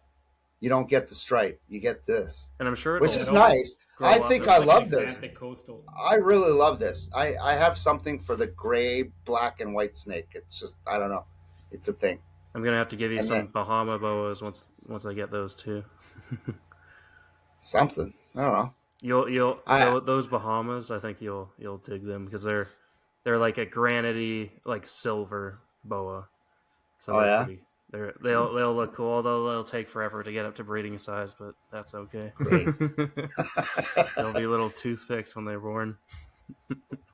Are they hard to feed? Or what do they eat? Uh, it sounds like I can, I should be able to just to scent the pinkies with anole juice. So like if I could get some Ugh. of that anole juice that you can buy from the U.S. that works apparently well with boiled pinks, like really tiny boiled pinks. Or I probably just freeze some anoles for a while and then So, make make the homemade anole juice. uh, yeah. Is Yeah, that the same thing as what Vanessa Crutchfield breeds? They're like they did breed some other West Indians, but like actually, right. well, the one line is from Tom. The Okay. silver or the Nassau line was from an animal that he was given by some fisherman that brought it back. May or may not be legal. I don't know, but that's the one of the vague stories on it. Like who knows where that animal actually came from, kind of thing. It could just be the story to make it sound cooler. But one female loaded with babies was kind of because they have like 20 to 30 babies when they're if it's all done right kind of thing because they're like a Brazilian rainbow sized animal, so they're good 6 feet kind of thing, that 5 to 6 foot range for most of them. And yeah, they'll have a lot of tiny babies when Jeff Murray bred them. So yeah, the silver line that I'm breeding is actually supposed to originate from Tom. Yeah, no, they're cool. And these are animals you can just sell to anyone, right? Or is there any restrictions on them? There shouldn't be any. Cubans are the only one that are sometimes restricted depending on the province. Like BC, Cuban boas are illegal, but I can keep them here in Alberta. Do you think you'll have But any issues Cubans can selling get them? kind of big. Do you foreshadow any issues selling them, or uh, I'm not sure. Like worst case, I could probably export them to Europe because Europeans would love them. only so? only a couple people breed them in the world, honestly. Like Steve Woodward's produced them pretty regularly, and then Jeff Murray, but he hasn't bred them in a while. But he does have a lot of animals still. And then other people who've tried to breed them to have odd pairs just haven't had any success. Cody Joe's bred a couple a few years ago with a different line, which is I have one of the offspring from that. But since then, the female passed away, gravid, and stuff like that. Like some of that happens with them. That's why, like Bahama boas themselves are actually like I think 6 or 7 subspecies all together. The ones I have are just strigillatus from the main kind of islands in the Bahamas. So like Nassau and a few of the surrounding islands are the like what is it, the type subspecies or whatnot, the type species, the strigillatus, right? But then you got the Berry Island boa, which is in the hobby, from Andros Island, and the Berry Islands is in the U.S. hobby at least, not here. That's I want to say that's Fowleri, and then Fosteri is the Bimini boa, which was in the hobby, and there might be a couple adults left, but people have just had terrible luck breeding the relic animals, and then females passing away gravid and stuff like that. So who knows if there's even any left of that. And then there's some other ones that were in the hobby, like in the Bible. Uh, Tom Huff from Nova Scotia had cat island boas, which is another subspecies of Bahama that's like a little more lighter colored kind of thing. these animals too, like West Indian boas, will kind of fire up and fire down kind of thing. They'll look better certain times of day or at night compared to others too. And depending on their shed cycle, like sometimes they look dark, and then you'll catch them at a time where they look super light and look super great. So they're just super cool animals. And then there's a couple other subspecies as well.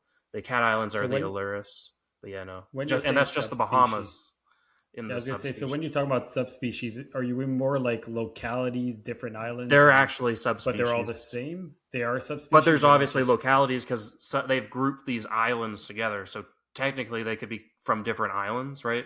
Like the Berry Islands are from Andros Island, is a massive island, and then you got the actual Berry Islands kind of group of islands, which is a lot smaller. But they're called berries from their whoever found them first, I guess. You know what I find funny is every time you talk about boas, you'll name like I think at sometimes you'll be like the Cape Cocker boas or the Yeah.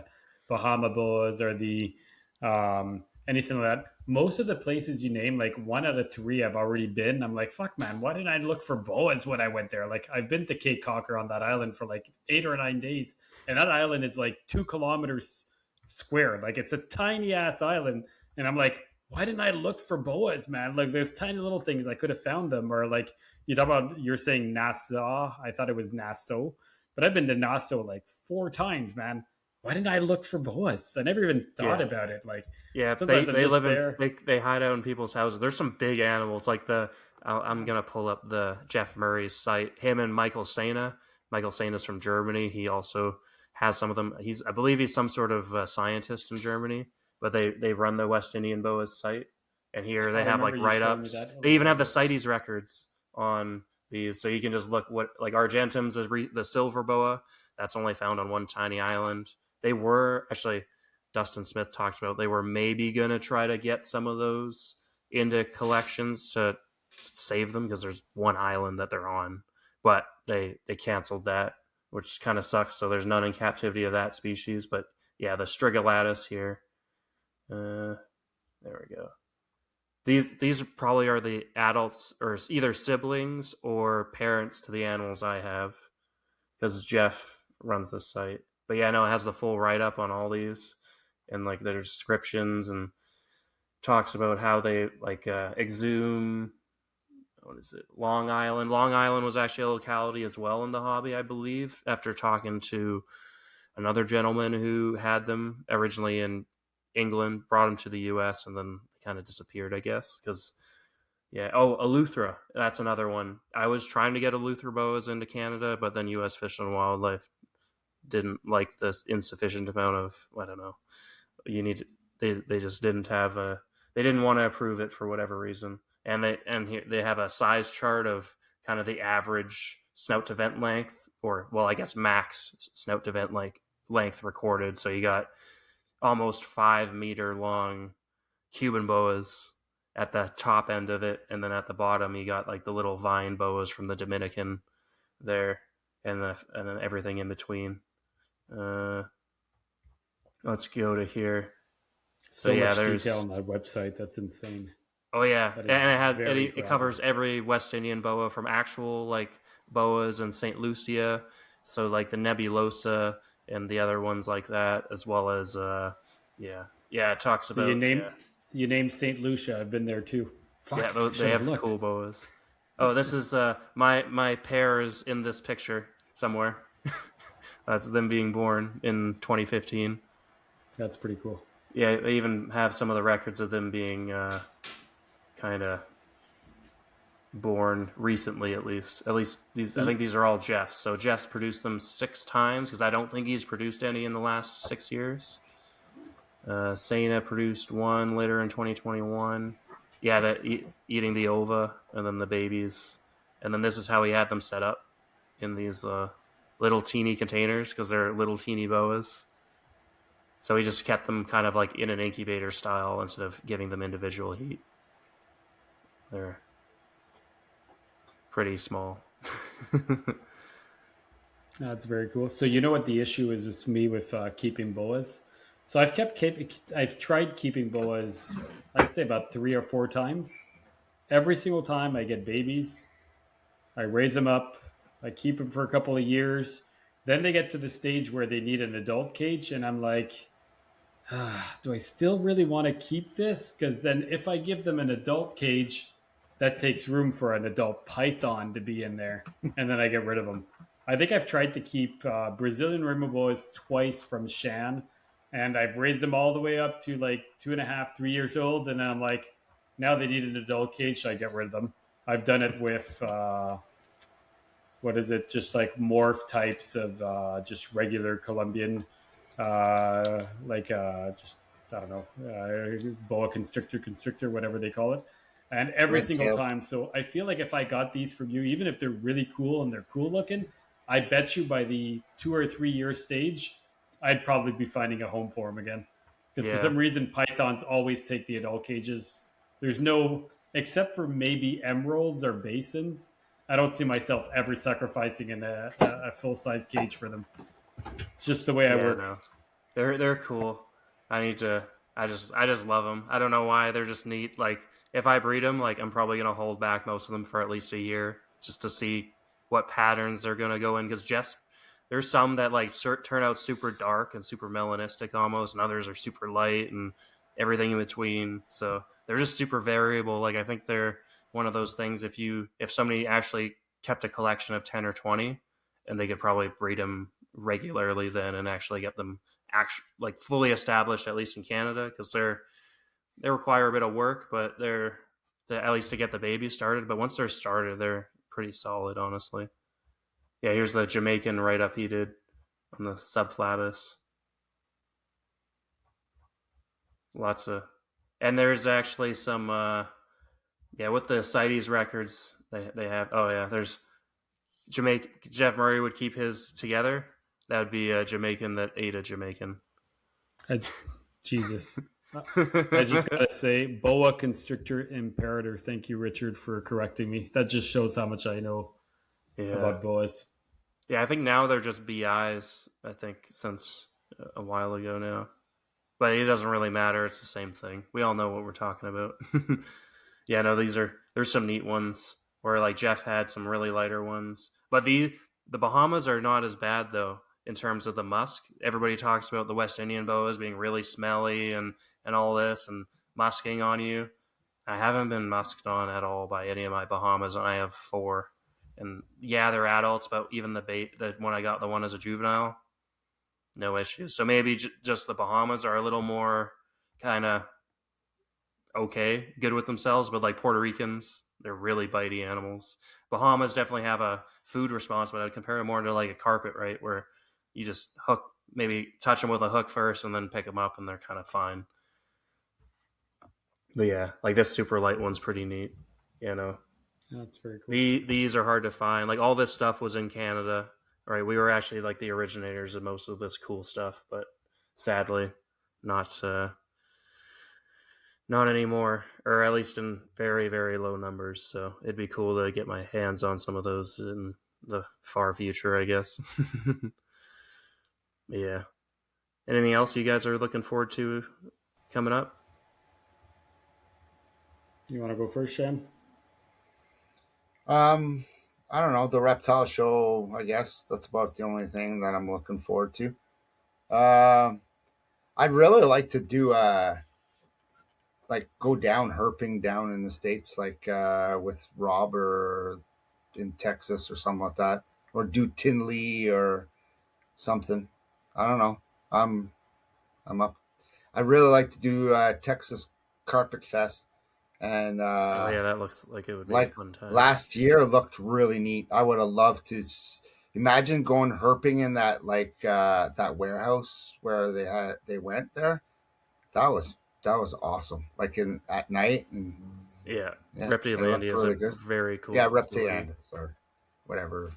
It'd be cool I to didn't have know Quetzal exactly on what at it some is, point, but and then I think Ari left there now, but That would be a good Ari idea. and Ryu separately would also be really good people to have on because Ryu works with really cool stuff, and obviously Ari works with the Bolins and has a lot of zoo experience with the Fort Worth Zoo and that in the past. yeah. Yeah, I think they'd be great guests. We should add them on the list. But again, right now, I want to do a couple of Condor shows, at least one or two, because we literally have not done one, and I want Patrick to drop Holmes, down on that. What? Yeah, I've been talking to Patrick Holmes. Patrick. I think home Have could you be a really? Yeah. So What I'll about try to lock Gary? Patrick in for a time, and then I'm not What sure if about Gary Gary would Gary? do it. I don't think he would. Shavino would be a really, He would be really, cool, really but fun. I just don't think he does too many You don't think he would podcasts. do it? No. Well, I he haven't just heard does him it. on a while. He does MJ's reluctantly as well, right? So I just probably not. But we could see Bill or Marshall or Yeah. one Be of the good other for diamond 40 pythons chondro too. breeders. Yeah.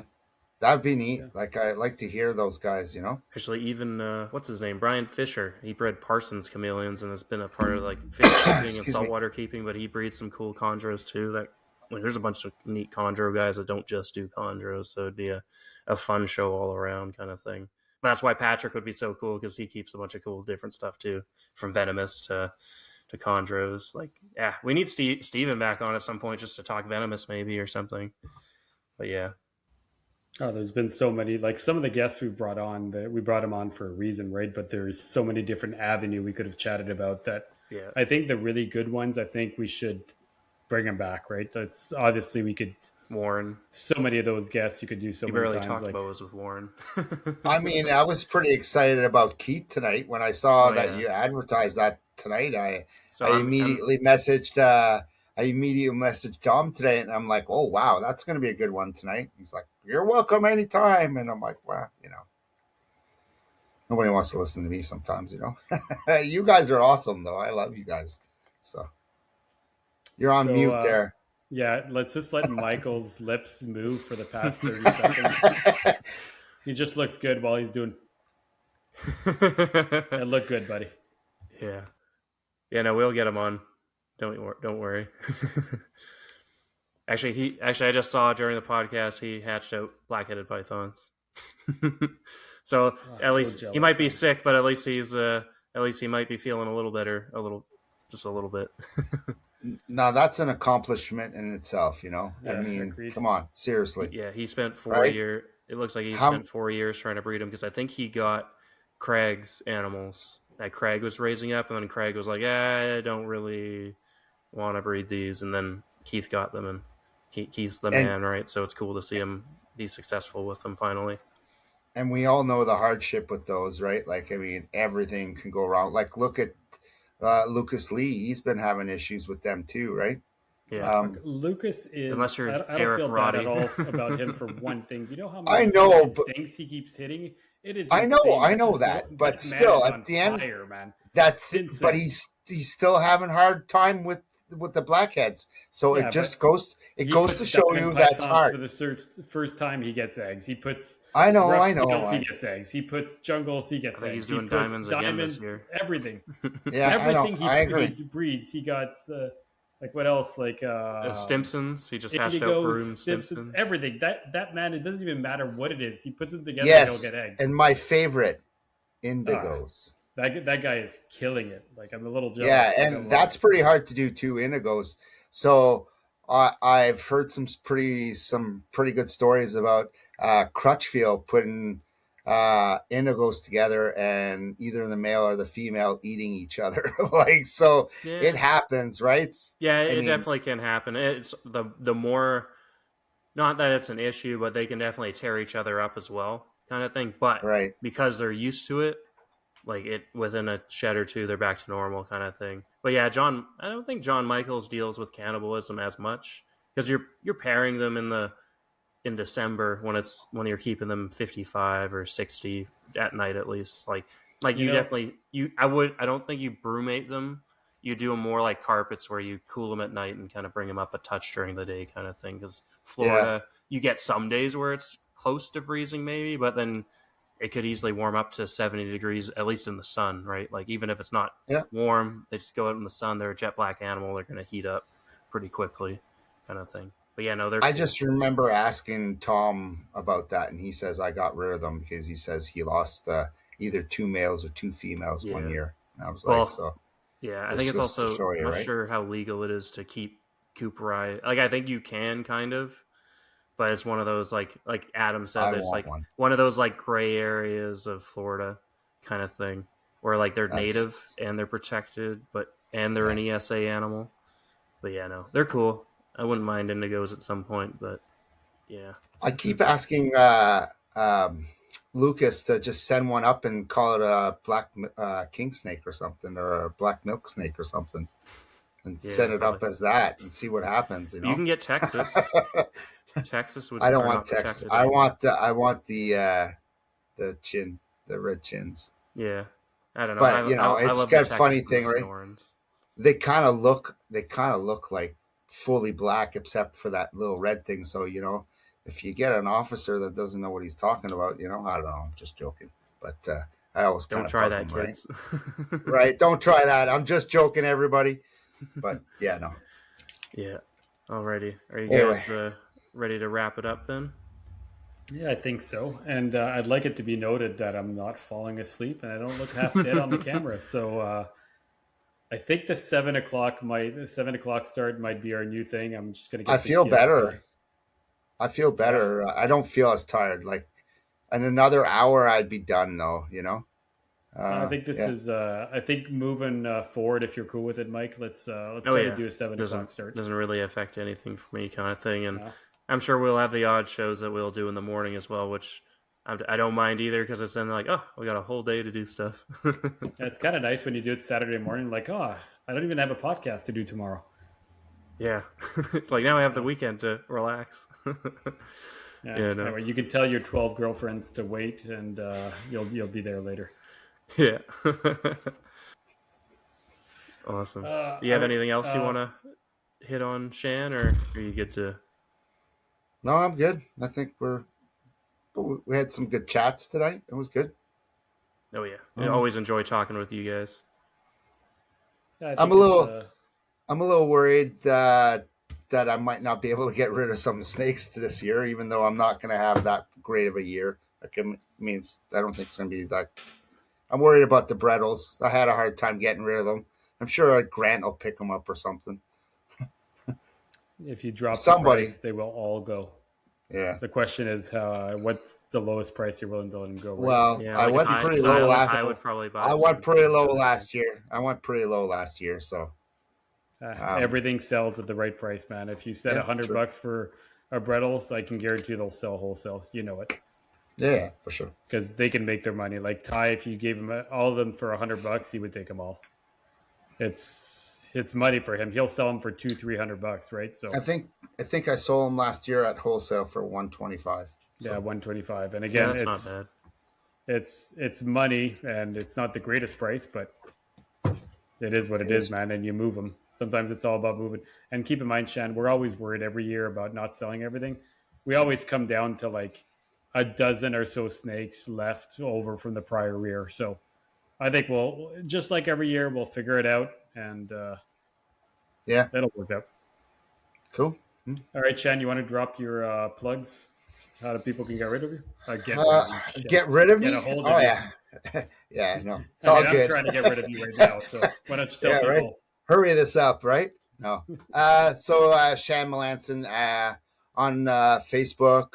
I've been checking my Instagram a little bit more, but Messenger is my thing usually, or Facebook. I'm always willing to chat snakes or anything. I like I said, I am checking my Instagram a little bit more. But yeah, so Shan Melanson on both of them. I do go by Snake Frenzy here and there, but usually it's Shan Melanson. You can leave me a message and I'll get back to you.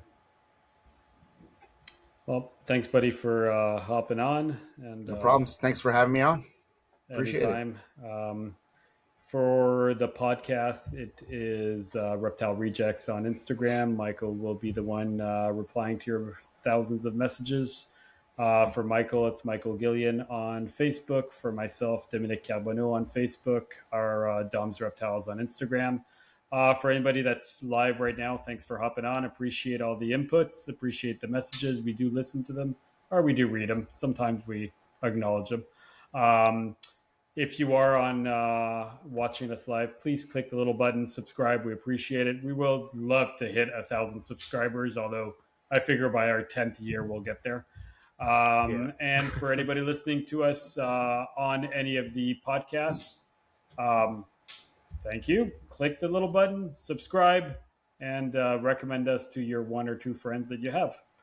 And except for that, thanks a lot for joining us. We will see you guys all next week. And ciao, peeps. Thanks, guys.